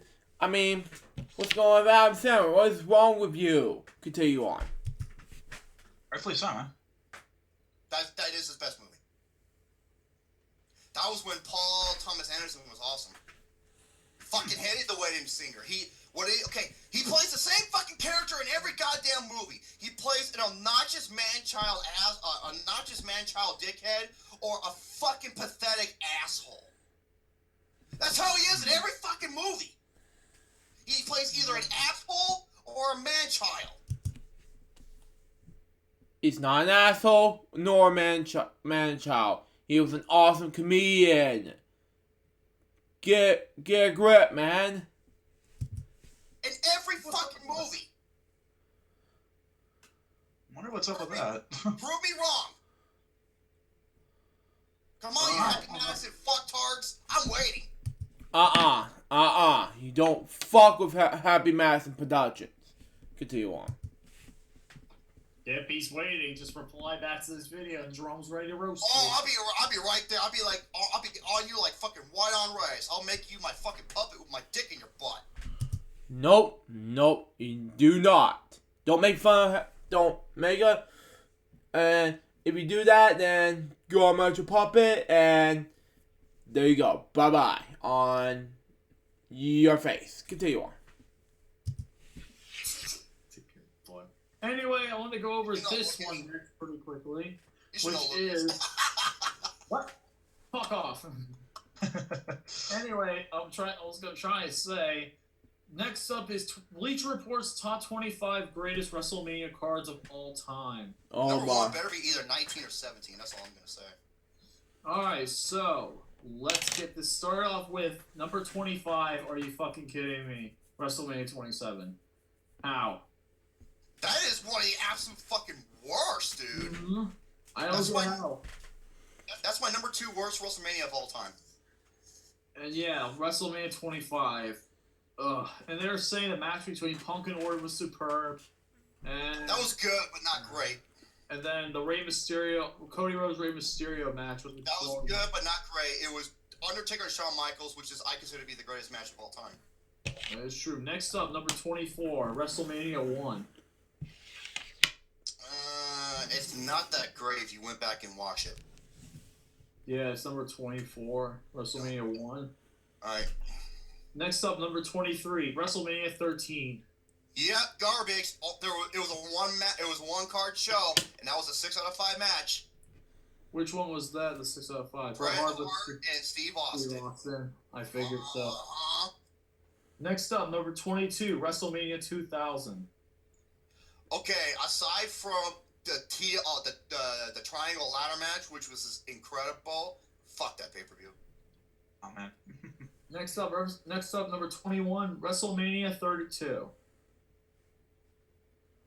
Okay, really? Okay, WrestleMania 32, I was enjoying the hell out of it until the last main event. The final act with the Rock and John Cena towards Bray Wyatt and that main event that fucking killed the buzz. It did. Even my friend who barely watched wrestling said this is a terrible match. Oh, dude, it was fucking garbage. It was awful. Next up, this should be way fucking higher, I think. Number 20, WrestleMania 25. Wait, I thought you mentioned 25. No, the last one was 32. No, I thought you mentioned WrestleMania 25. I haven't mentioned it yet. No, that's the one with The Undertaker and Shawn Michaels. Right. I talked about 27, 1, 13, 2, WrestleMania 2000. Okay. 25? No, it was a one-card show. Really? 25 was? Undertaker and Shawn Michaels. That's true. I do like that. I do say, I think it should be a bit higher, but that's just me. And it's got 2 of the worst matches I've ever seen. I like the Money in the Bank match was really good. The CM Punk Money in the Bank match. Really like that match. The Extreme Rules match is pretty good as well. Next up is number 19, WrestleMania 8. Okay, WrestleMania 8 had 2 really good matches. It's a mix. It's mixed for me. It's a mixed bag. Mm-hmm. Yeah. Number 18, WrestleMania 12. Okay, 12's not bad. It's not bad. Number 17, WrestleMania 6. WrestleMania 6 is memorable because of the main event. That is true. Mm-hmm. The main event is incredible. It is. Mm-hmm. Cool. Next one. Next one is WrestleMania 26, number 16, WrestleMania 26. Okay, this is another pay-per-view that pretty much sucked, except for one match, and it was The Undertaker and Shawn Michaels. That was amazing. That had Vince McMahon and Bret Hart. Even worse, dude. Oh my god. About that match. Number 15, WrestleMania 18, X8. 18 was pretty good, except for the fucking main event. The main event was a bore fest. And it has one of the absolute greatest matches I've ever seen, The Rock and Hulk Hogan. That is true. All right. Next up, number 14, WrestleMania 21. That should be higher. It should be higher. Yeah, that was a damn good WrestleMania. It was a damn good WrestleMania. I will agree. Mm. Next up Minus the main event. I mean, you had to what arguably the best Money in the Bank match. You had one of the best matches ever, Angle and Shawn Michaels, Oh yeah, Angles, Shawn Michaels. You had. and a couple other good stuff. So yeah, that should be higher. Go ahead. Next up, number. Shit, hold on. Number 13, WrestleMania 22.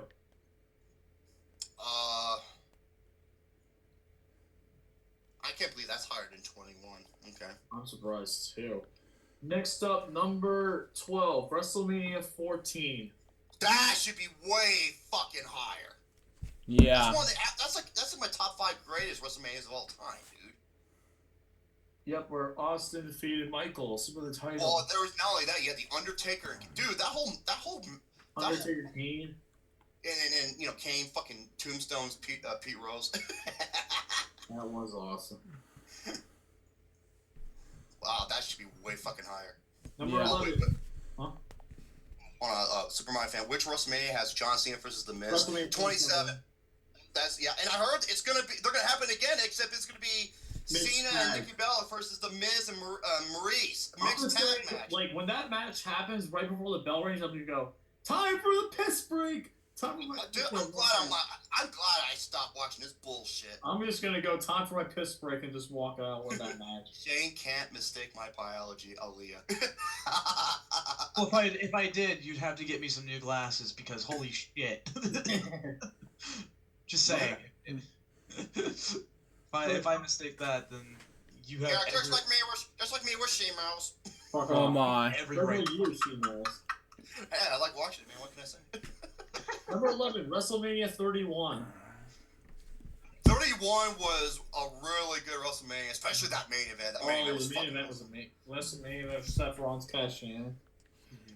Yeah. Number 10, WrestleMania 7. That should be. Well, 7 is the most underrated. It is very underrated. Uh-huh. Especially with Hulk Hogan's Slaughter was a pretty good, really good match. It was okay, man, but it has one of the best, and that's Macho Man and Ultimate Warrior. Oh yes. That was incredible. Next up, number 9 is WrestleMania 23. Okay, I gotta think what was 20. 23 had John Cena being Shawn Michaels, unfortunately. Oh, that one. I'm sorry, and Alex will agree with me. Their other match they had, I think on Raw or something like that. That was way fucking better. I will say that. It also had Donald Trump. Donald Trump. Worst president of the United States ever seen. Continue on. Donald Trump. Oh yeah, fucking Donald Trump, and Vince McMahon there. Every president ever came as Stone Cold Stunner. And Yeah. President I whoever. want to ask why though. Nothing political. I'm just saying, like, why? Like, why was he in wrestling? Because just it was seems Mr. McMahon. I think he had a storyline with Mr. McMahon, like where in the early 2000s. It was like the battle of So the weird. billionaires. And I remember Donald Trump fucking deliver a clothesline to Vince. It was Yeah, funny. that was awesome. Okay, that is pretty funny. I ain't gonna lie. And I remember at the stare down or at the press conference, Donald Trump just smacked the shit out of Vince. That was awesome. Man, it's just so weird because, like, I know that he's in show business, and Yeah. he was on Fresh Prince of Bel-Air at one point. Yes, He was. Oh my God, he was. And Home Alone 2. Yeah. Home Alone and too. Yeah, because I guess that's the reason why he was on, because he's in show business. It's just really weird to me. That's all, because it just seems so like out of place. You know what I mean? well, Donald Trump's a character, man. He's a character of his own. So. Much. Number 8. Okay, what's the next? Number 8 is WrestleMania 24. Okay, that involves the Big Show against fucking Floyd Mayweather. That was fucking retarded. But that has a great match. It has Edge and Undertaker and Ric Flair and Shawn Michaels. Oh yeah. And an awesome Money in the Bank. Oh yeah, absolutely. With CM Punk winning again. Which was awesome. Mm-hmm. Next up what's is next? number 7, WrestleMania 20. Yeah, I can agree where that's at. It could have been higher if it wasn't for one particular match. To me,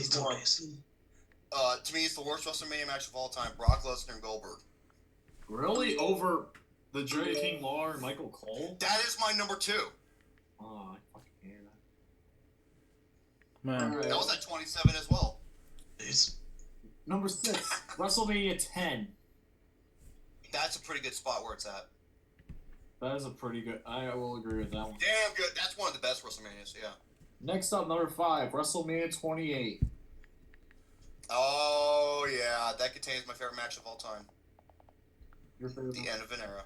End of the era. Pretty good show. Absolutely, I will agree with that. Number 4, WrestleMania 30. Okay, WrestleMania 30. Now, the funny thing is, because a lot of people don't like that, because that is the one where Vince McMahon booked it to where Brock Lesnar conquered the streak. Yeah, that was awful. Me and Alex saw that live, and I couldn't believe it. We were just like, we literally couldn't speak. We were just like in shock. And the thing is, even Brock Lesnar even said he did not want to break the streak. No, he didn't. Nope. Yeah, Vince McMahon's like, oh, we gotta break the streak because, I gotta break the streak because the Undertaker's my favorite. Yeah, Yeah. Oh my. Next up. But that was the episode. That was the pay-per-view that had Daniel Bryan shining. That was amazing. That was amazing. Exactly. Great end to that pay-per-view. Number 3, WrestleMania 3. Oh my. Oh, okay, that was one of the biggest, and that contains the best Intercontinental match of all time. Yes, Man. it does. Ricky the Dragon Steamboat versus Randy Savage. Honky Tonk Man, take notes, bitch. Exactly. Yeah, even though the Honky Tonk Man won that in his WrestleMania match. I fucking hate Big him. Snake Roberts. I think he's And so then- fucking overrated. Honky Tonk sounds really weird. Okay, I already know what number 2 and number 1 is. Number 2 is 19, number 1 is 17. You're right. Holy shit. Come on, you can't bullshit me, you stubborn, handsome Wolverine looking like motherfucker. Oh my. But yep, Fuzzy. WrestleMania 19 is face. number 2, and number 1 is WrestleMania 17. 17, and it's the greatest pay-per-view of all time. I need to watch it before WrestleMania 33. I need to watch it again. Oh my god, 17 is, dude, nothing. Even Double Nine, when we were doing our top 5 best, he agreed with me. Even Steve Charisma, we all said it. 17 is the best. That is Easily. awesome. I need to watch those again. Anyway, though, I have one more topic I want to go with Shane before Jerome goes off onto his topics. And Shane, I think you'll be able to talk with me about this one because Yep. it involves Futurama. Okay, I'm down for Futurama because, man, that is a great cartoon. Yep, Yeah. Futurama is a great I cartoon. want to bang that female Cyclops, man. Son. Really? Really? Man. Really? Oh, come on. Really? Just fucking really, Jerome. I tell her, don't poke her eye. I'm I was sorry. about to tell everybody else too, man. So, Wait, What do you got Mom, today? Can you do an impression of Lucas as Wolverine? Hey, Bob, don't mess with Weapon X. Man. oh god, Anyway, the best. Futurama is coming back this time as a video game, and the popular animated series Futurama, which ostensibly follows misadventures of a delivery company extremely far into the future, ended on Fox in 2003. Then it came back with 4 direct-to-video films between 2007 and 2009. Then it came back again with a final Comedy Central run that wrapped in 2013, and now, in a way, it's back again with the video game Futurama, Worlds of Tomorrow. There's not much we know about the game as of yet, but it's a mobile gaming title coming this year from developer TinyCo. For those unfamiliar, they are responsible for Marvel's Avengers Academy and Family Guy: The Quest for Stuff. Yep. It's a very particular kind of licensed niche that they carved out, but sometimes that's spent an inordinate amount of time playing the Avengers Academy. The company knows its stuff, and that's why Futurama development is particularly exciting. To get a better grasp of what's going on, Inverse spoke with Andrew Green, head of business operations at TinyCo, about what's coming down the line.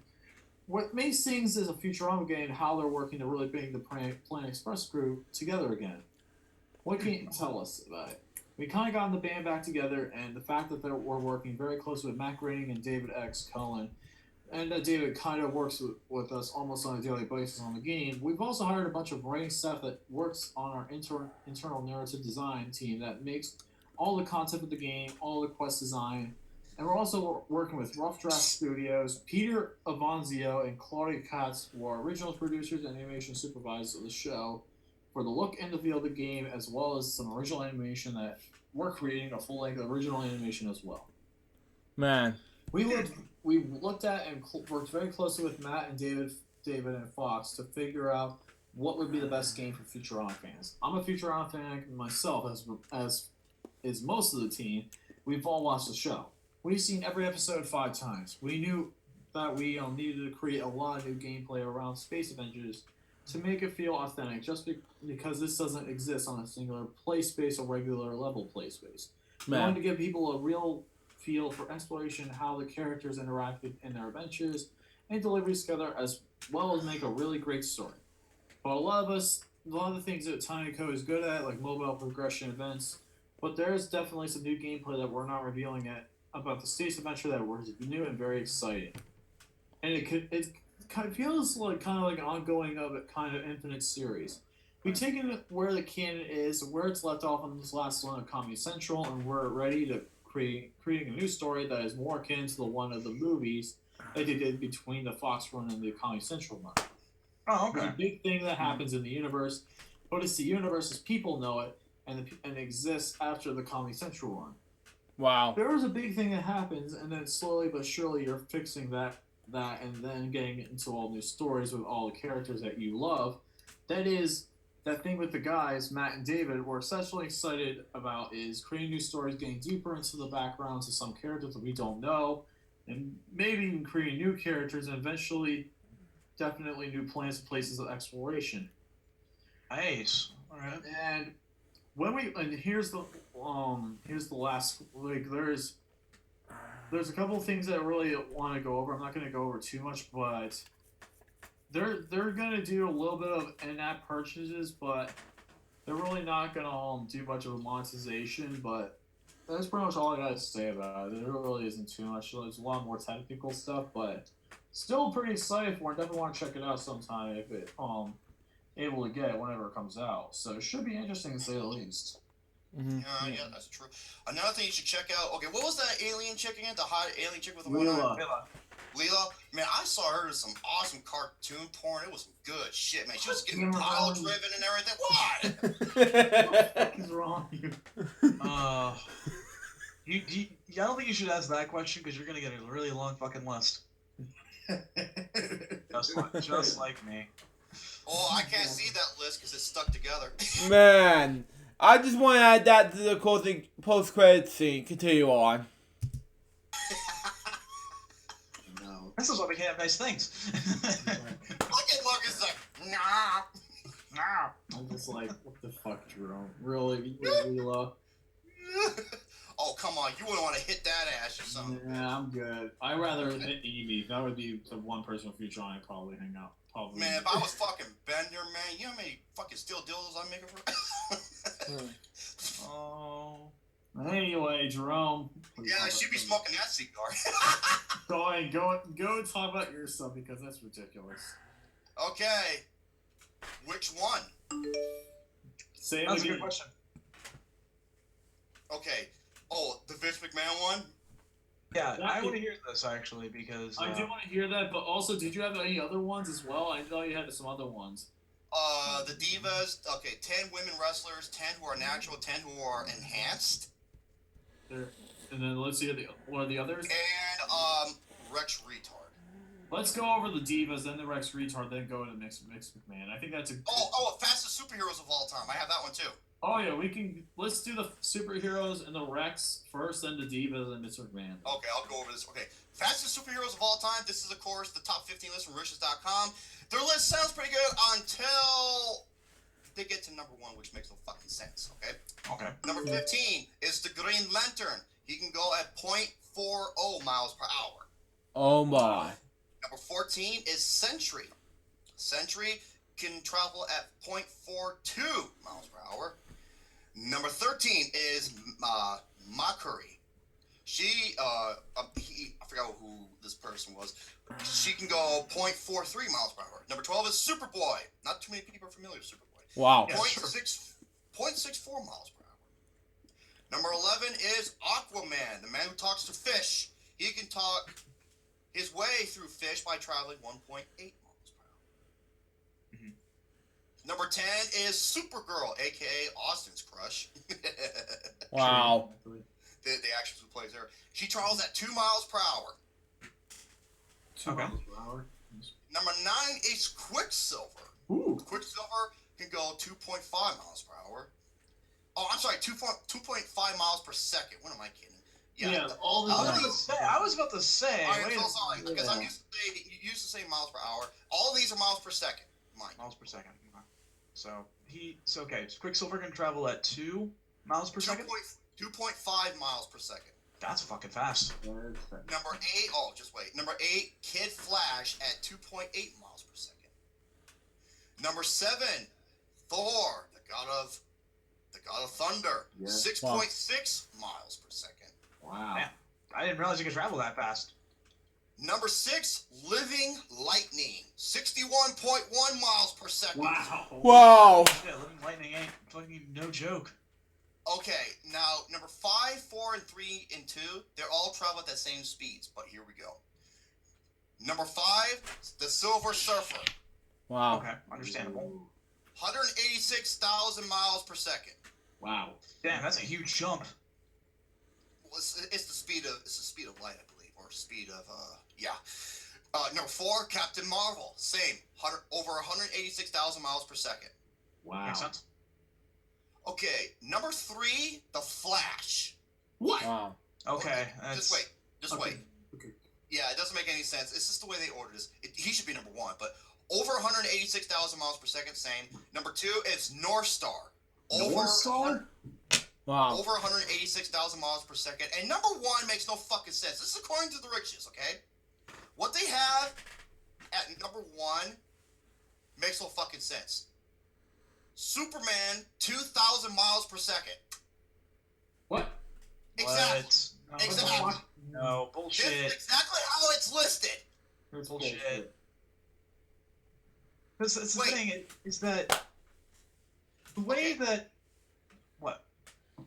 Okay, 5, 4, 3, and 2 has 186,000 miles per second. Number 1 is Superman with 2,000 miles per second. Think about that. Makes no goddamn sense. Yeah, Exactly. because the thing is that there was a certain part in one comic where the Flash explained how fast he really could go, and it was absolutely mind-boggling. Yeah, Like- he could break the time barrier. Exactly. So you're telling me that Superman can do that? Get the fuck out But of no, here. it does make sense because this says 2,000, and yet the Flash can travel 186,000. It makes Wow. It makes no sense to The me. Flash should be number 1. It should be number 1. Exactly. Easily. Yeah, but that was that fucking list. I had to go over that. I'm sorry for that downfall at the end, but yeah, it was so fucking Yeah, stupid. Okay. that list seemed pretty okay at first, and now it's like, nah. Wait. What the fuck, Lee? idea. Yeah, I bet that's what Lucas I wanted smells to his do. What the armpits fuck? at nighttime. I don't get it. Hey, guy, underneath your armpits, they look like fucking carpet samples. What the fuck's wrong with me? Why would you look under my armpits? Why would you look under my armpits? What the fuck's wrong? You need a fucking vacuum cleaner to clean those sons of bitches. That's cool. I don't get you. There's a reason why, Lucas. There's a reason why. I don't get you. I had the itchiest nutsack known to mankind, and I wash every day like a big boy. Attaboy, Gary. Gary, you and your... I'm so proud of you, Gary. You know what Gary also does?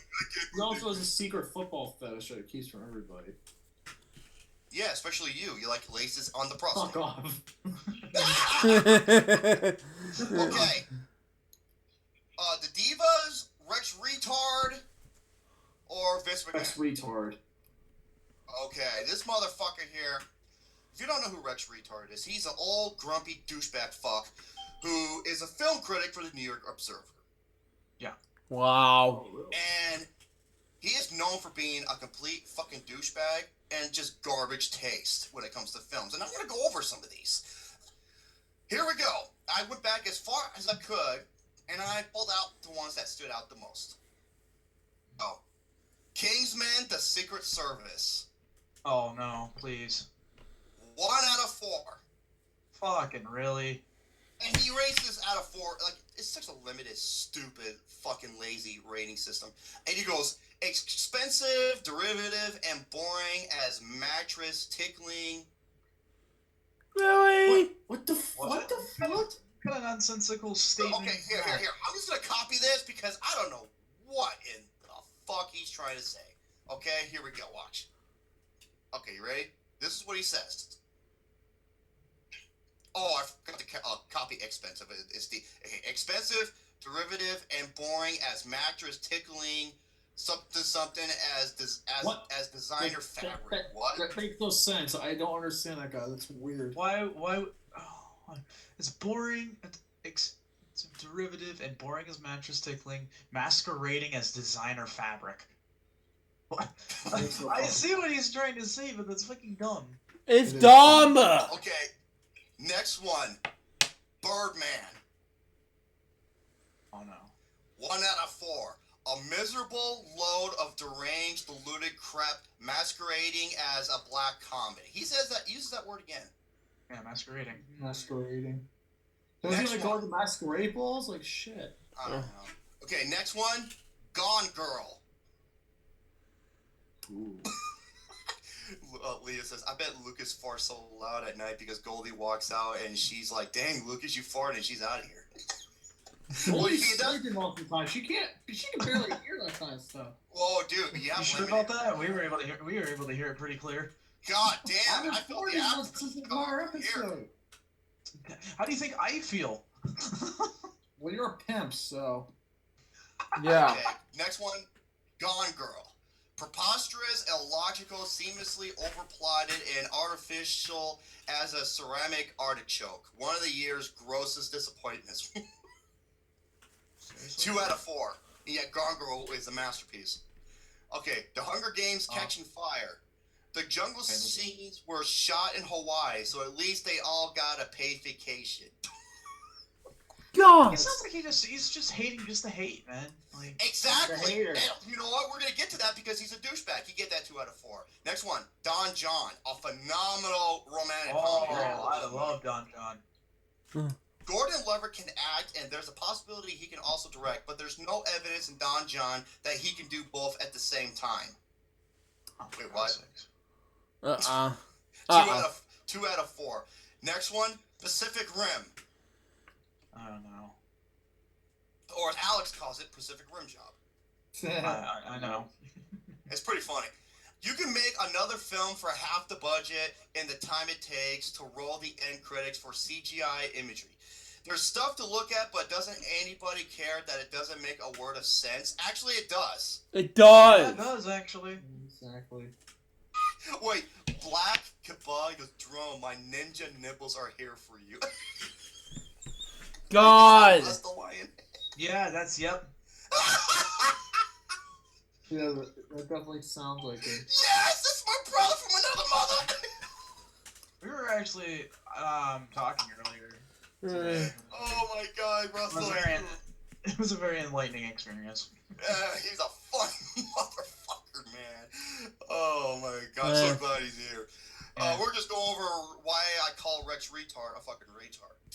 Lucas can, he can retard to that because he relates. Fuck off. God damn it, you motherfucker. Okay, next one, Zero Dark 30. Ooh.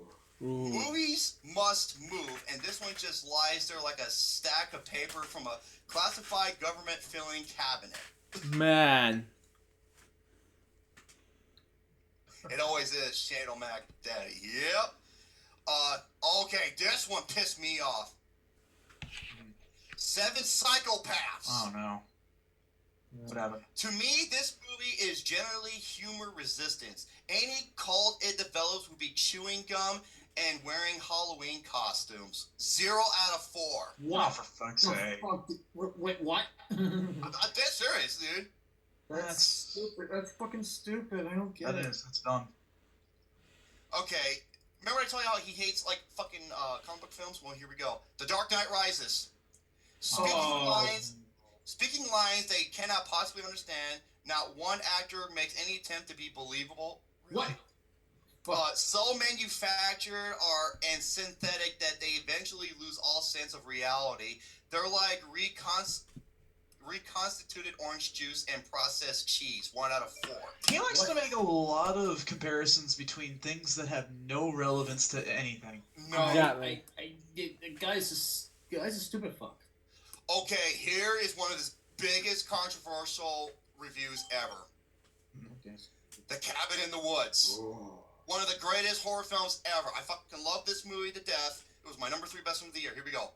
An entire row of what they call fanboys at the screening I attended laugh all the way through to the movie, although I failed to see anything remotely amusing. Keep that in mind. He get a 1 out of 4. Keep that review in mind. Okay. Okay.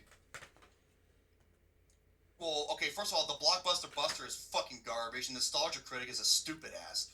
Yeah, Yeah, the Star Trek is awesome. You don't fuck with him. Continue on. Next one, 50-50. Wow. Oh, I've heard Another all. film of 2011. My reaction to everything that has happened in 50-50 was, why don't they just walk out? But nobody did, so I did it for them. Really, dude? Come on. 1 out of 4. Dude, he has known to walk out of films and not finish them and still do reviews on them. Okay, I was gonna say you can't do that, but I kind of did myself, so I'd be hypocritical at that point because remember, I couldn't finish. Hey, the pimp could break rules. He's not a pimp. You are. Well, okay, there's that, but I mean, like, in all seriousness, though, I couldn't finish up the Starving Games because it was just too much of a cartoon for me, and I still put it as one of my worst, but I couldn't finish it. Just couldn't. I couldn't subject myself to that. Okay, But- next one, the remake of True Grit. Really good remake.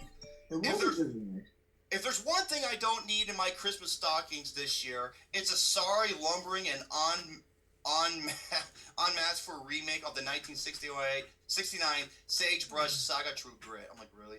Okay, next one, Black Swan, an absurd, feudal nightmare that is more wet dream And 69 jokes. Here we go. Continue on. than a bad dream. Oh, for fuck's sake! With all of the subtlety of a chainsaw. 2 out of 4. Ant-Man, yawn. 1.5 out of 4. See, I told you he hates them. What? Yeah. Okay, Steve Jobs. Oh no. Love it. Please don't tell me. Steve Jobs and all the characters around him failed to come to life in any absorbing fashion. They're not real people. They're all hashtags. What 1 out the of 4. fuck? Hashtags? What are you fucking talking about, man? This isn't tween language, dude. Talk with Okay. a sense. Okay, I know you two love the Nice Guys. Nice Guys is a damn good movie. I give it 8.5 out of 10. Here we go. The Nice Guys. Wow. The Nice Guys is another sub-mental movie for morons. Oh, for fuck's sake! Fuck this motherfucker. I guess I'm a moron then.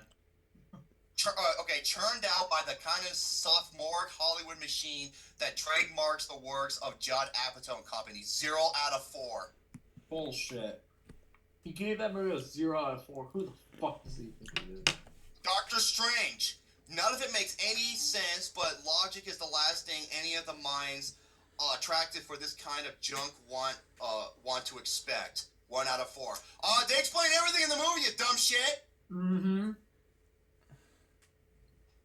And of course, Logan, another expensive throwaway aimed at milking money, but out of people who still read comic books. Color is stupid. Now, No. here is where it gets controversial. Okay, in February 2000, Rex Retard was arrested for shoplifting. That's funny as shit. The irony. In Manhattan, when he was at Tower Records, he had some compact discs by Mel Torm, Peggy Lee, and Carmen McRae in his jacket pockets. Reed, who just purchased 2 other CDs, said he forgot about the other 3 CDs, and his offer to pay for them was refused. Okay. Remember what I told you about his controversial review of Cabin in the Woods?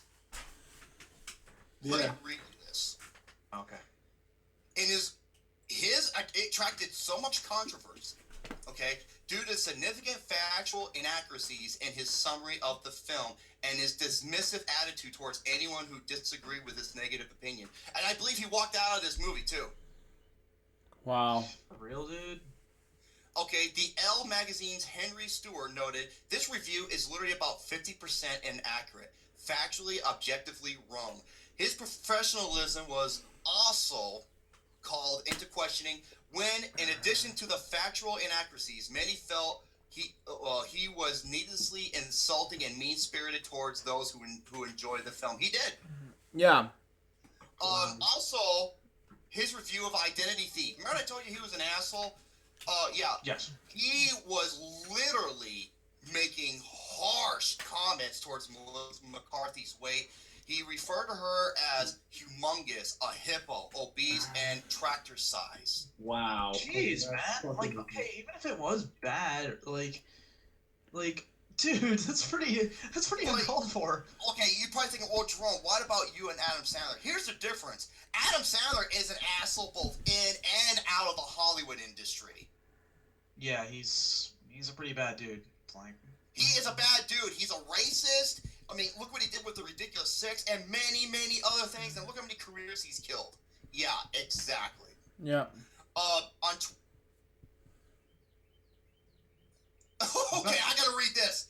On Twitter, Paul Feig, who directed McCarthy and Bridesmaids and The Heat, wrote, I cordially invite Mr. Reed to go fuck himself. That's funny. that's great. I admit that was pretty funny. Man. That was great. The reviews. Oh yeah. What was another one? Roger Ebert. Oh, he had a huge controversy towards Marissa Tomei when she won the Oscar for Best Supporting Actress for My Cousin Vinny, and Reed said publicly that she had not actually won the award and that presenter and panelists had accidentally read the wrong name of the card he was reading. Wow. Wow. I'm fucking That's serious. bullshit. And even Roger Ebert said that those theories that he had were absolutely false. It was completely bullshit. What do you say, bullshit? And it was unfair to Marissa Tomei, and that Rex Reed owed her a sincere apology. And still to this day, he's never made one. That's ridiculous. Mm-hmm. And his review of VHS 2, which is a badass movie, by the way. He made a review and everything. Yeah, he walked out of the movie 20 minutes in. Which one? And VHS 2, Really? which was great. Yeah, he is. He's almost 80 years old. He's a dumb old fuck. Okay. As a result of this, his His review was incredibly brief and incorrectly summarized Jason Eisner's segment in the horror anthology. Many felt that Reed was unprofessional, with journalist Sam Adams stating that Reed was making a mockery of a noble profession, while intelligent critics scrambled for crumbs all around him. Wow. So yeah, you want to know why you should never trust this fucker? It's because of shit like this. Yes. Yep. Exactly. Oh, Rex Reed is a dumb shit. oh yeah. Okay, what time is it? 9? Oh, wait. 12:27. So I think we got enough time for the Vince McMahon, the Divas, Vince McMahon, and to close it out, Shane's story, and then I think we'll be good. Okay, the 10 women's wrestlers who are natural and 10 who aren't. Here we go. Okay, number 20, Enhance, Jillian Hall. You remember Jillian Hall? Yes, I do. She's incredibly enhanced because where was it that? Oh, okay. I thought there was a part where. Okay, she got fantastic. Okay, this is true, folks. You want to know how stupid fucking how stupid WWE is? She got this fantastic storyline, sarcasm, of her breast implant starting to leak into her brain. As a result, made her crazy. What? Yeah. Stupid. I'm dead serious. That's fucking stupid. Yeah. Number 19, Real, AJ Lee. I can see that, exactly. And AJ Lee is awesome. Fucking love AJ Lee. Number 18, Enhanced, Ashley Massaro. I don't know if you remember her. Okay, I think I do remember her a little bit. Okay, in a past interview, including the executive, whose first words to her were, "We want her exactly as she is. We don't want to alter anything. We want to leave her piercings in. We want to leave her tattoos on airbrush. We want to leave her as it is. With all the cosmetics and shit." Okay, number 17, Real, Becky Lynch. Mad Max Fury, yes. That's right, dude. Yeah. Oh, dude. She Oh my god. Dude, Becky Lynch is fucking hot, man. Oh my gosh, she is sexy as ever. Okay, Enhance, Tori Wilson, her breast implants, obviously, but she's gorgeous. Real, Bailey, and I don't mean Bailey J. I was about to say, wait a minute. Well, that's the name you thought of. I didn't think of that. I thought the original. Yeah. I Still. admit, that was the first thing I came up with. Her real name is Bailey. Oh my gosh, she's such a sweetheart. She's so cute too. Mhm. She's so adorable looking. Okay, Enhance. Oh, we all knew where this is coming. Nikki Bella. Of course. Okay, when talking about her decision to go bigger, quote unquote, Yes. I think Tori Wilson was, and I know Mickie James was too. Nikki said, "On my time off, I went and got my own set of twin magic. If the Bella twins weren't enough, I wanted my own twins." While you may not able to look at Nikki without blushing, you may also find interesting to hear that her first date with John Cena, that she was so nervous that her sister was teasing her and calling her hot cheeks. Man. Wow, Yeah, dude. her $6,500 implants. Number 13, what was Real? Paige. I can see that exactly. Yep. And some people ask like if she got her breast enhanced, but she's like, no, it's a really good push-up, bro. Okay, number 12, Enhance. Oh, come on. If you don't think she's enhanced, then wait, bring out the weaponized autism. What? What? The fuck? Who the hell was that? That was Joe. He's being fucking stupid. Joe.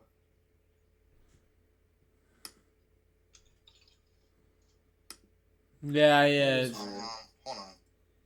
9, 10. I'm sorry, that's fucking retarded, dude. Like I said, it's just Joe being stupid. Don't pay no mind. Well, I'm sorry. When it comes to shit like that, no, not on my fucking watch. Okay, next one. Enhance, Eva Marie. Oh my. Yeah, the worst fucking women's wrestler ever. Okay, Real. Oh man, she is fine as fuck. Alexis Bliss. You know who Alexis Bliss is, right? Yes. Harley Quinn, the Harley Quinn renewal. And you, believe it or not, it even says right here, she had a really bad anorexic problem. Like, she suffered from anorexia, where she went from 120 pounds to... I heard about that. Number 10, hey Gary, enhance Gail Kim. Man. Breast augmentation, and she ruptured her implants 5 times. Crazy. You still there, Shane? Yeah, I'm still here. Okay, good. Oh, okay, it just went quiet. Number 9, real Brie Bella, the one who's actually natural. Yep, exactly. Number 8, enhance China. Oh my. Yep. Number 7, this one blew me away because, man, she is hot as fuck. She's got one of the best asses I've ever seen on a woman, on a women's wrestler. She was in Playboy and everything. Maria Kanellis. Maria Kanellis. Oh yeah, she is. Mm-hmm. According to my boss, she had a fleshlight line out of. I love fucking Rosaline, you son of a bitch. Black Kyla. That's funny. Enhance Sable, even though Sable was fucking talented as fuck. And she was a big bitch backstage. Number 5, real Stacy Keibler. Yes. Oh my god. What's that actor's name? The what now? George Clooney, you lucky bastard. Oh. Number 4, enhance Trish Stratus. Ooh. Okay. It was her breast augmentation, but some years ago she actually got them taken out. And she said that her favorite aspect about her body is her butt. Man. Yeah, exactly. She. Number 3, what's real? Kelly. Man. Nice. Remember her? Boys. Even though she's hot as fuck, she slept around with more. Man, I don't know. She's been with more men than a fucking fleshlight. Enhance Stephanie McMahon. Yeah, that was. Oh my god, that would be a picture of Rosaline. Man. Number 2, enhance Stephanie McMahon. Let me tell you something about her, man. The older she gets, the better she looks, man. Mm-hmm. Triple H, you lucky bastard. Yeah. And number 1, or as in real, Cameron, even knows that she's talented as fuck, because she can't wrestle worth a damn. Now, in terms of Vince McMahon, I almost want to save that for next episode. Okay, I said I want to picture that because Rosaline's nipples. He goes, dude, it's on its way. That's funny. Just get some big ice cubes and you're good to go. Hold on. Fire crews respond to major fire. Are you kidding me? I'm gonna talk about that. Fire's Logistics 295 episode number 236. This is sad. This is very sad.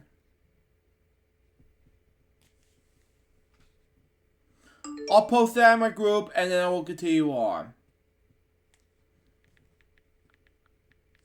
Folks.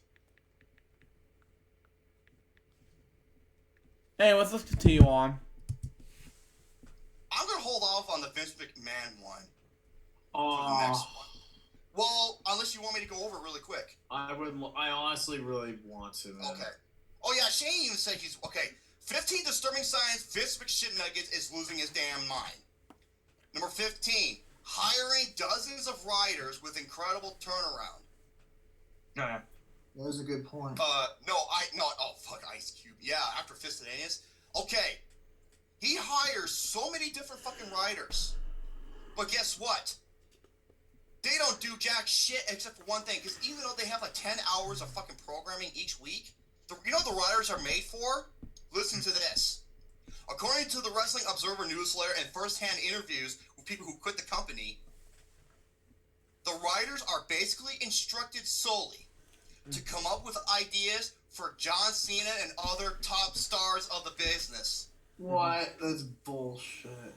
What makes it worse is that Vince typically ignores their ideas and uses his own last-minute alternative with such frequency, it'll make you wonder why he bothers hiring writers at all. This is true. Even Bruce Blitz said this, that he actually talked to some writers who work for that company, that this is true. Okay, number 14, the undying bigger is better mentality. Vince McMahon thinks that going bigger is always better. Not true. Like 101,000 people in WrestleMania 32. Yeah, at the end, he just booed him out of the fucking building. Oh man, that's Okay. pretty bad. And then you got 3 hours of Raw, 2 hours of SmackDown, an hour each for 205 Live and NXT, the main event, and other minor recap shows. God. Yeah. Number 13, no more blood except when he says so. That's ridiculous. I'm sorry, using blood or blading as they call it in the wrestling business, it helps sells the match. It brings intensity and it helps sells the match depending on when they're in, especially cage matches. Exactly. And a great one in terms of blood is during when Samoa Joe and Finn Balor were fighting, and Samoa Joe actually got busted open by accident, and the ENT doctors keep coming in to try to stop it, and it was pissing off the crowd, and the crowd was chanting, "Fuck PG and let Joe bleed." Yeah. That's kind of fucked up, dude. No, because they were sick and tired. No, they're not saying it towards, Samoa Joe. They're saying it towards the product. Like, dude, fuck off. We get it. Vince hates blood in shows. Yeah, but if it was still accidental, and if he's gushing out, like it's starting to become serious, that needs to be taken care of. But I don't understand that. But here's the thing. Samoa Joe was like, dude, fuck off. I want to wrestle. Okay. Exactly. He was even doing that too. And I remember where Vince McMahon immediately changed his mind for Randy Orton to gush out blood all over the place. Man. When he got beat up by Brock Lesnar. And then he switches his mind 180 right after. Okay. Yeah. Number 12. Never understanding more McMahons means more problems. Because, now you have Stephanie there. Now you have Shane there and many other people in the McMahon family. Thinking that, he wants to be there. But it's just going to be a big clusterfuck. Number 11. All right, you ready for this? Get ready to hang on to your fucking seat, folks. I did not know this before reading this. Number 11. He wanted a dead guy to host Raw. What? Okay, so how do you expect to do that? Like pre-recorded lines or some shit? What? No. Hear me out here. They were doing remember when they had the guest host or the manager of Raw? Yeah. Yes. Now, Vince McMahon wanted this particular man to fill the role, even though he died 14 years ago. Wow. So he has no idea what the shit's going on. And that, of course, is Ray Combs. Wow. Oh. Ray Combs from Family Feud. He did WrestleMania 8 and Survivor Series 93. Okay?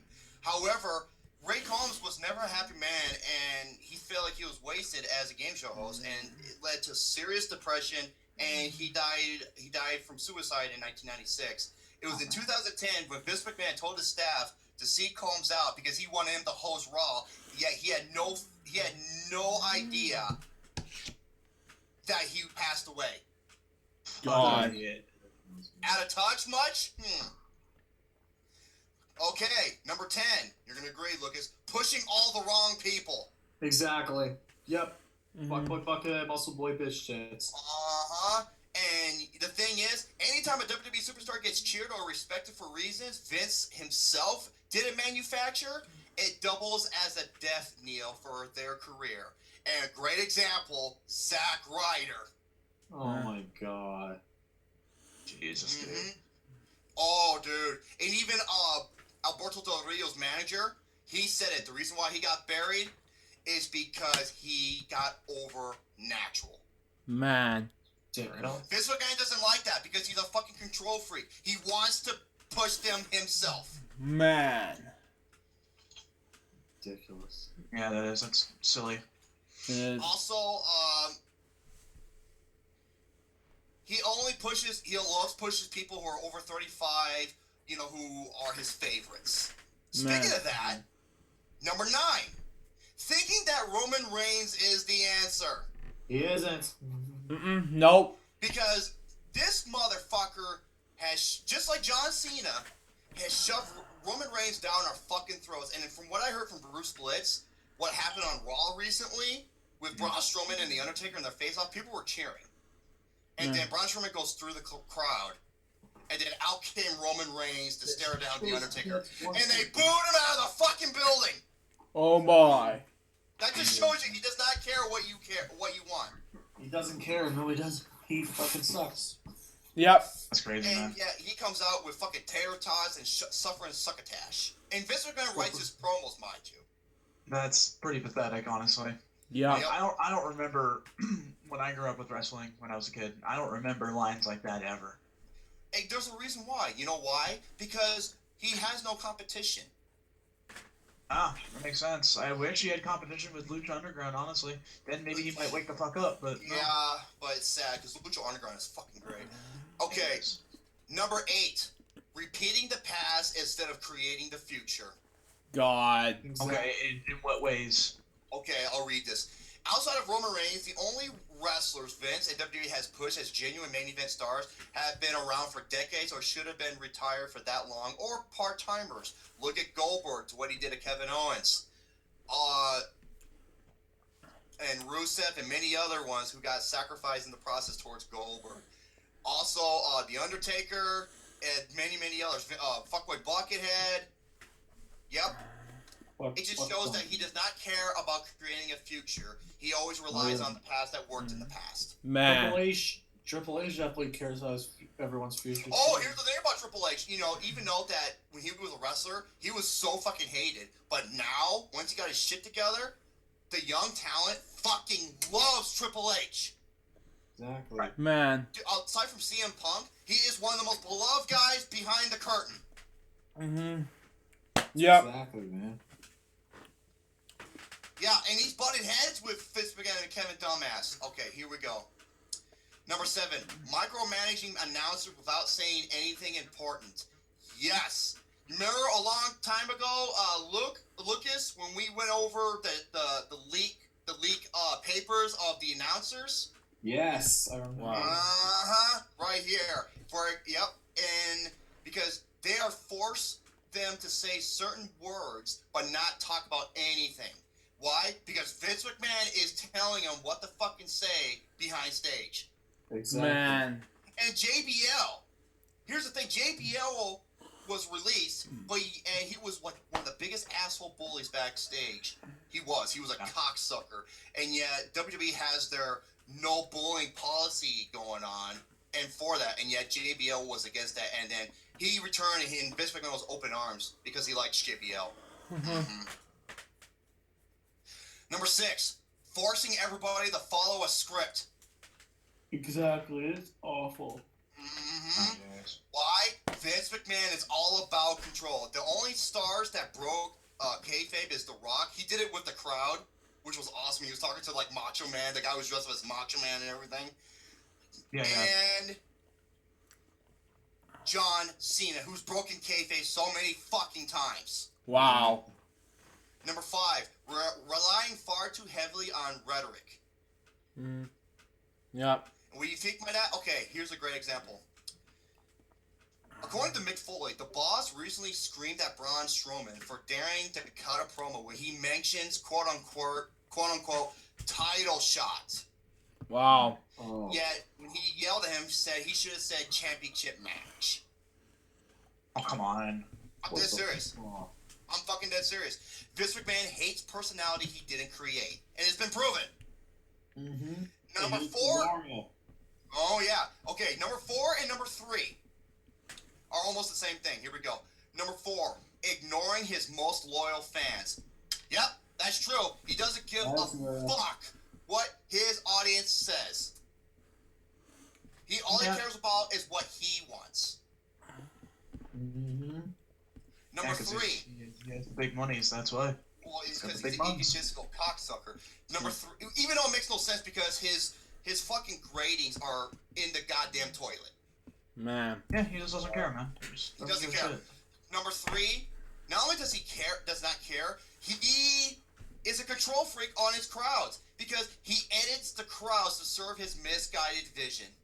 Exactly. Mm-hmm. Like in terms like he'll edit the people's mics, he'll mute the mics of the crowds, and he'll even digitize certain people's signs. Fucking stupid. Mm-hmm. And yeah, you know how you see those Cena fans in the front row? Yeah, those are called wrestling plants. Oh God. Oh yeah. Mm-hmm. And those ratings have been proven. Yes, they're the worst they have been in 15, 20 fucking years. Okay. No, number 2, telling his past stars they are wrong. What? Okay. So. Okay, hear me out here. Okay, I'm listening.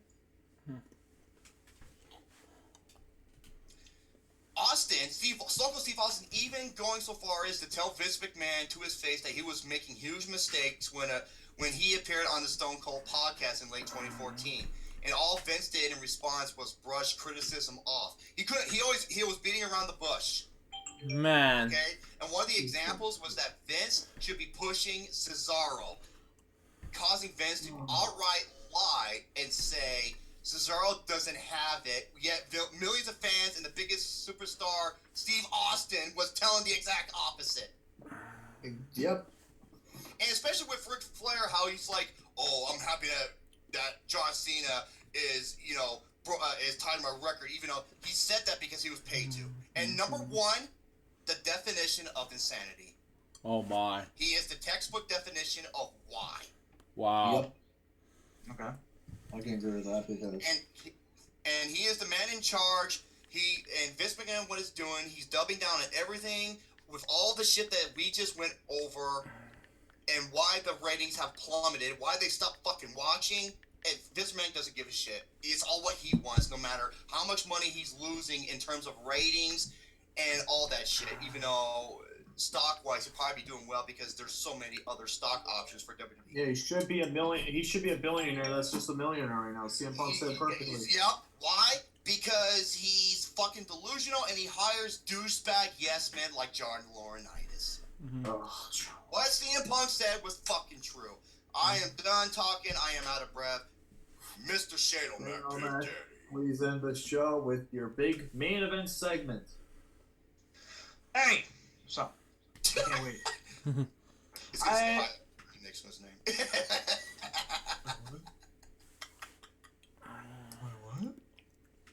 I was just gonna say the highlight of the night next to his name. Well, you'll see, because you may shit yourself on this one, dude. This is a shorter story, mind you, but I am very upset at myself for not remembering this sooner. Because I had a moment at work, because I was thinking about all the stuff that we could do for the show and whatnot, and I was trying to come up with something, just anything. And I had a few ideas planned out until I remembered this story. Oh, And this happened a while ago when we were kids. And by we, I mean myself, Austin, our friend Cody, and Lucas. yeah. Man. Lucas is involved in this, and he is in fact the main focal point of this story. Ross Lyon says, "Ooh, it's story time with Shane O'Mac." He goes, "Grab the popcorns and nipples."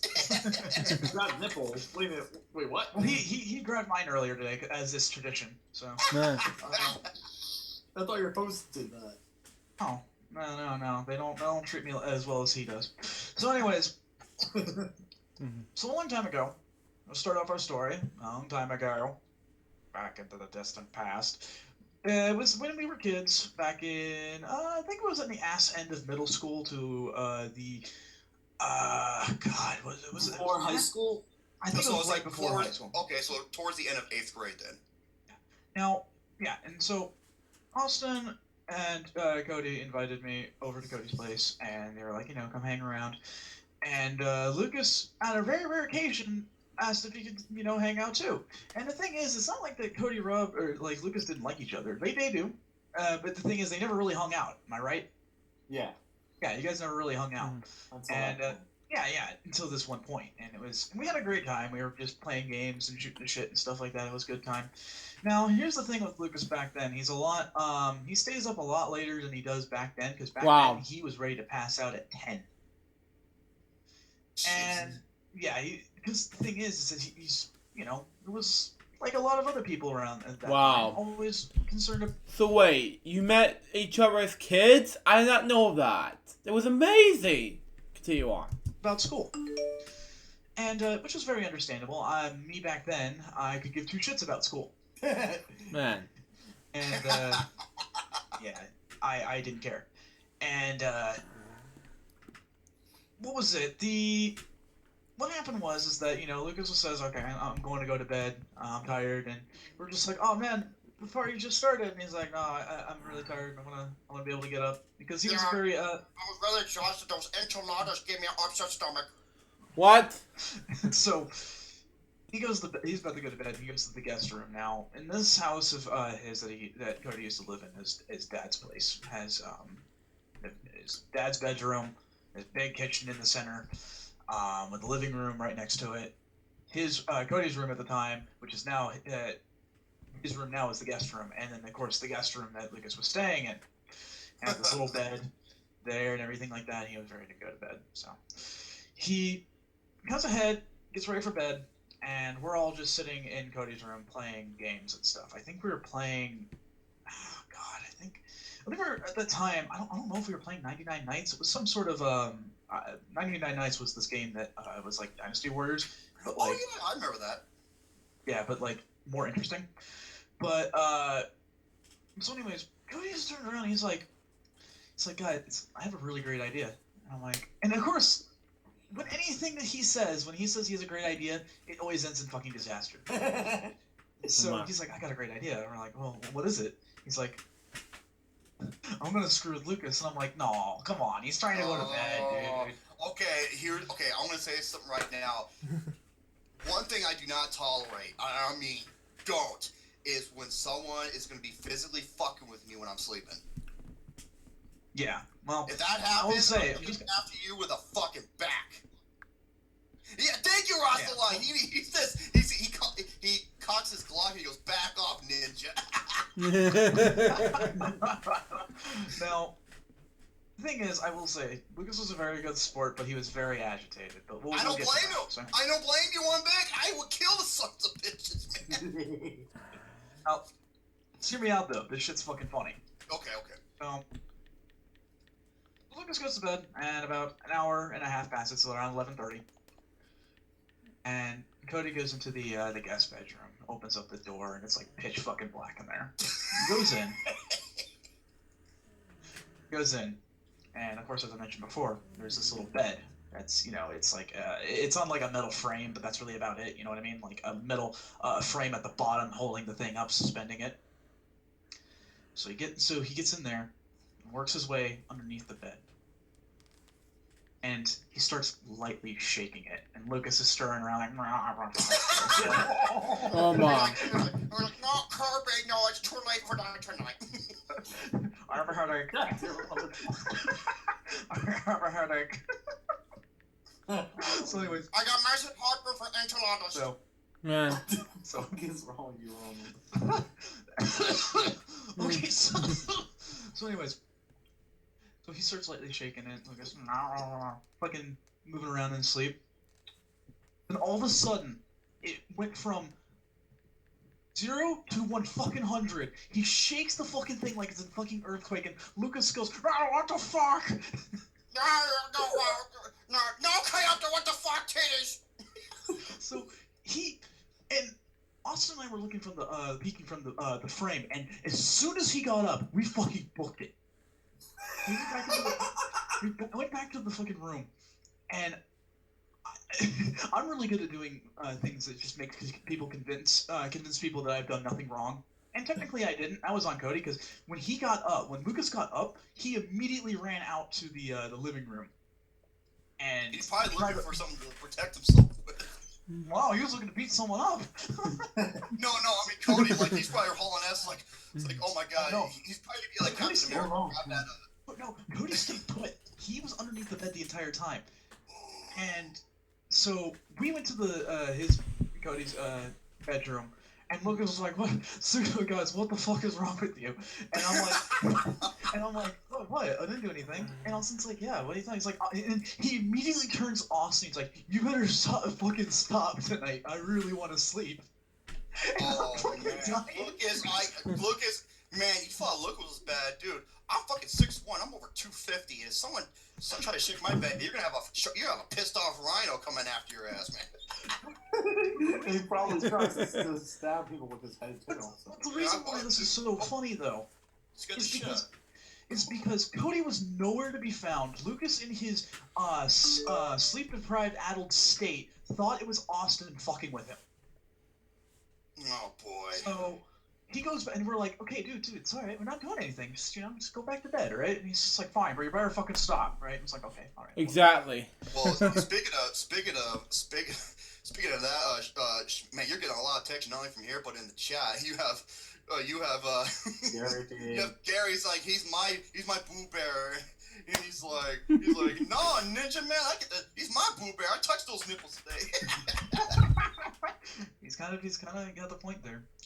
So anyways, so Lucas goes back to bed, and Cody slips out like as if nothing happened. He got off scot fucking free. Oh man. And then he's like, guys, I have an even better idea. And I'm like, come on. And I'm like, come on, man, please just let the man sleep. Like I felt, to be fair, like I was trying to defend Lucas, but at the same time I couldn't help but find it fucking funny. Still. I'm sorry. I'm a terrible person, but Pimps could be terrible sometimes. I will admit that. Yeah. Yeah. Look at Wayne Brady. So. Or Peter Griffin from Family Guy. Now inside this guest room. Was he still in bed? No, like I said, he got out earlier. Oh, earlier. I'm sorry. I did not hear that part. Okay. Yeah, after Lucas went to bed, because it was almost like a horror movie for Cody. He was stuck underneath the bed, and Lucas didn't even notice him the entire time. Oh my. So, Lucas goes back to bed, and he crawls out, and he's like, Cody crawls out, and he's like, dude, I have an even better idea. You're gonna love this. And that's why I said, he's like, come on, man, just let the poor man sleep. So, inside the guest room was a computer. Now, this computer was decked out with speakers and everything. Oh, no! You see where I'm going with this. Now, yes, I do. Let's play a little game. Let me figure out what exactly happened here. Okay. Cody put up YouTube and went to play a certain song. Now, let's play a little game here and figure out what the song was. Was it Barbie Girl? No. Oh, damn it. Thank God it's not Barbie Girl. Continue on. Okay, now, think 1998, one of the biggest pop songs out there. 1998. No. Okay, was it, what's that name? What's that guy's name? Sigh. Live in a Villa Loca. Who sang that song? Enrico something or other, I think, like Enrique. No, Yeah, something like that. Yeah. Okay, 98. Was it Limp Bizkit But or it's not something? that. No. Okay. 1998. Wake me up inside. Get away, God. Not an Evanescence. Ricky Martin, thank you. It was a Ricky Martin. What, song? Right. No, it wasn't Ricky Martin, no. Oh, damn it. Come on now.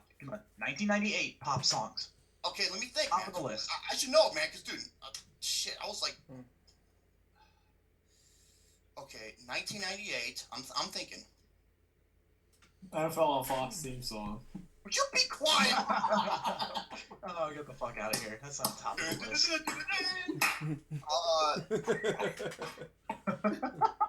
Fuck out.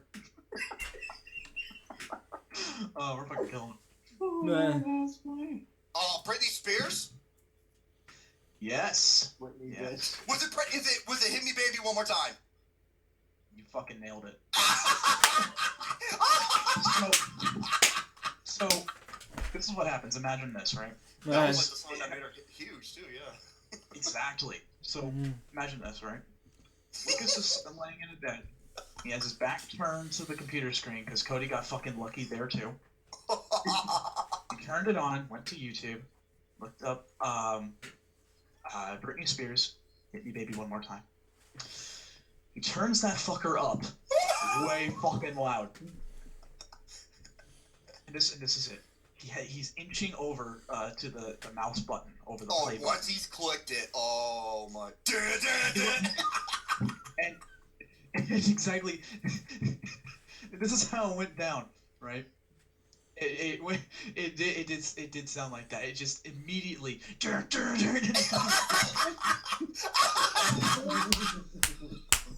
starts shaking. Like that fucking loud. Okay, see, now that is fucking funny. Exactly. See what I mean? Because it wasn't fucking with them physically, but if someone did that to me, I probably would have slept through it. Exactly. It probably would have affected my subconscious. Anyways, so that goes off, and I swear to God, I'm pretty certain the whole fucking neighborhood heard it.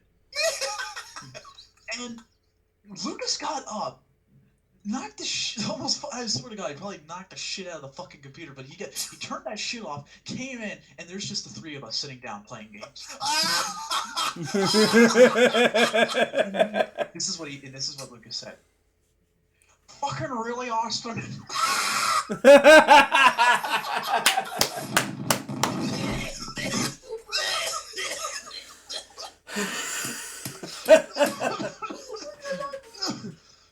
Oh God, help me. Oh my God, I can't believe it. I didn't know you were a fan of British bears. Fucking really awesome. I'm gonna spare you if you keep doing that, motherfucker.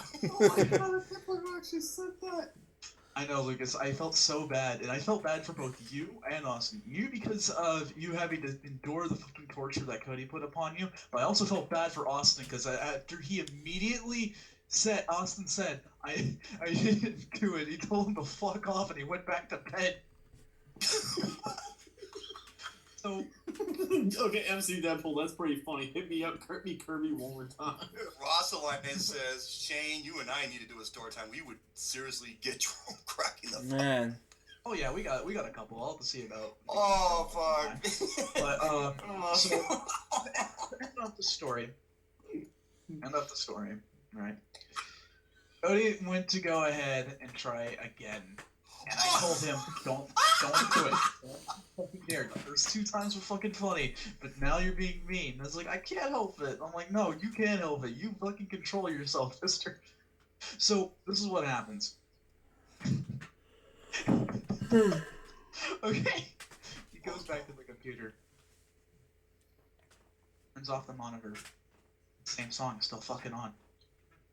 Right? And immediately, just blaring, hit me, baby, once. Oh God. And Lucas fucking gets up in a fucking panic, turns that shit off, runs into the fucking room, and we're fucking cracking up again. Oh God. He punches Austin in the arm and goes back to bed. God. Oh, Austin, you poor bastard. I'm sorry. Oh my gosh. Fucking Lucas got so mad, he went up to Slenderman himself and knocked the shit out of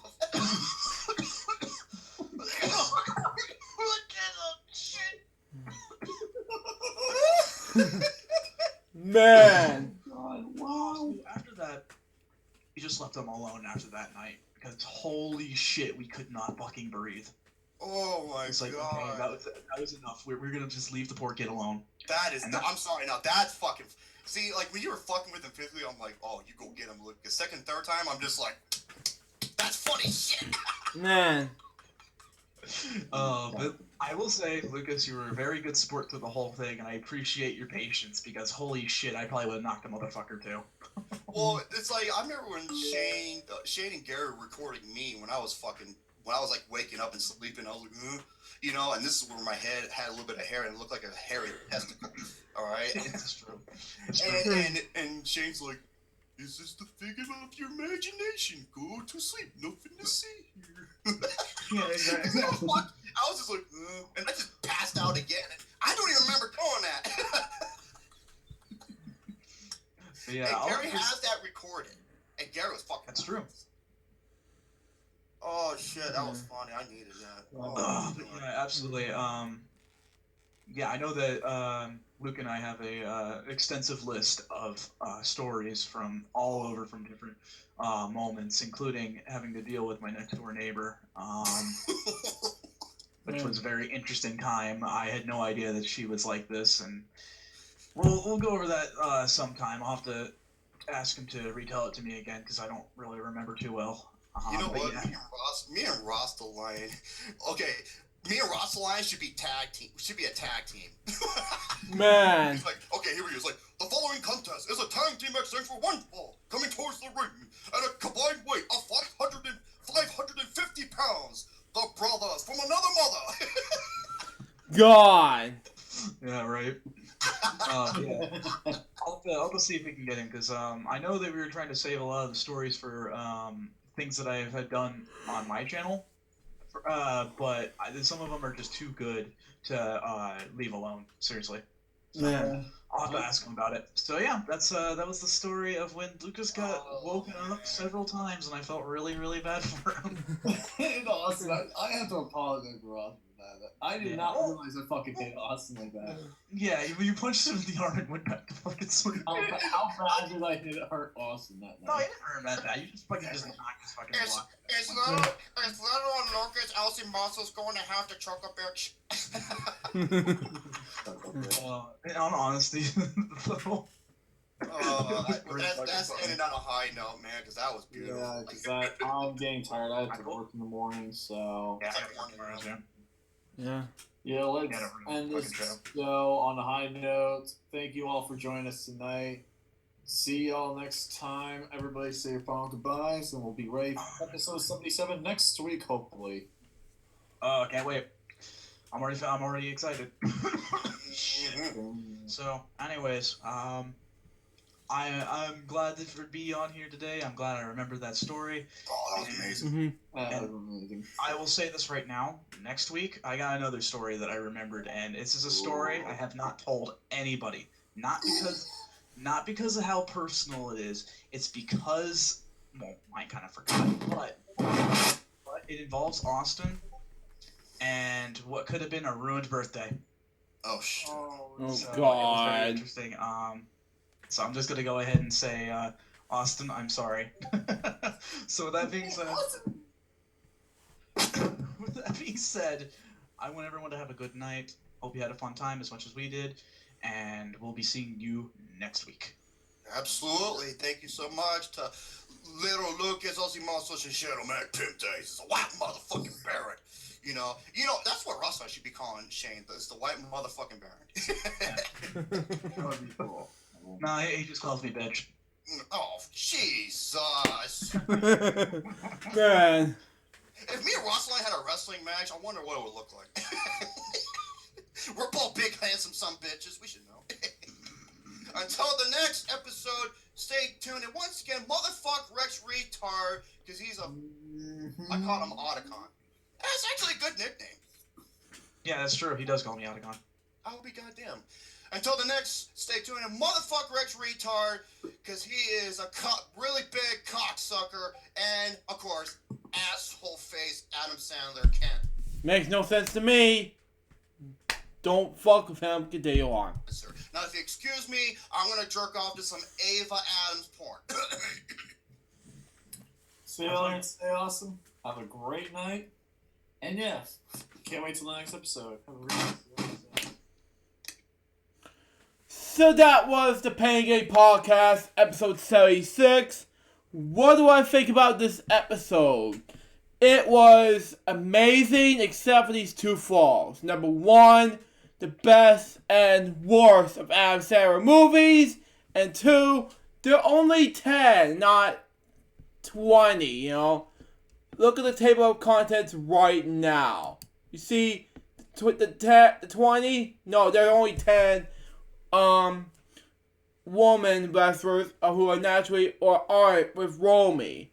If you haven't looked back in the 1 hour, 47 minute, and 24 second mark, you know I was like, okay, this is good enough. But, you know, that's just me. Let's just say 20 instead of 10. But anyway. But anyways, guys, double up for today's episode of LJ React.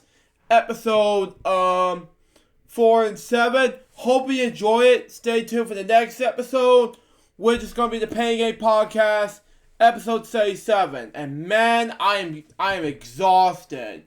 But until next time, This is Jerry. Goodbye. Peace out, baby. We get more LJPCBM reacts. We guys very soon. But the man Jumper saying out. See ya.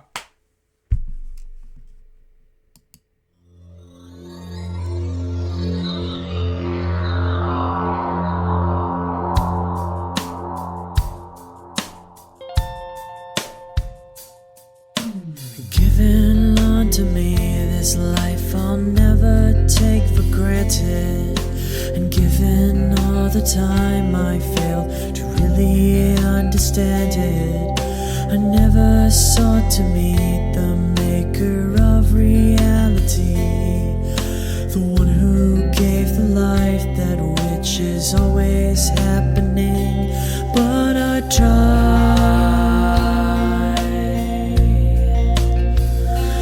all the time. I ask.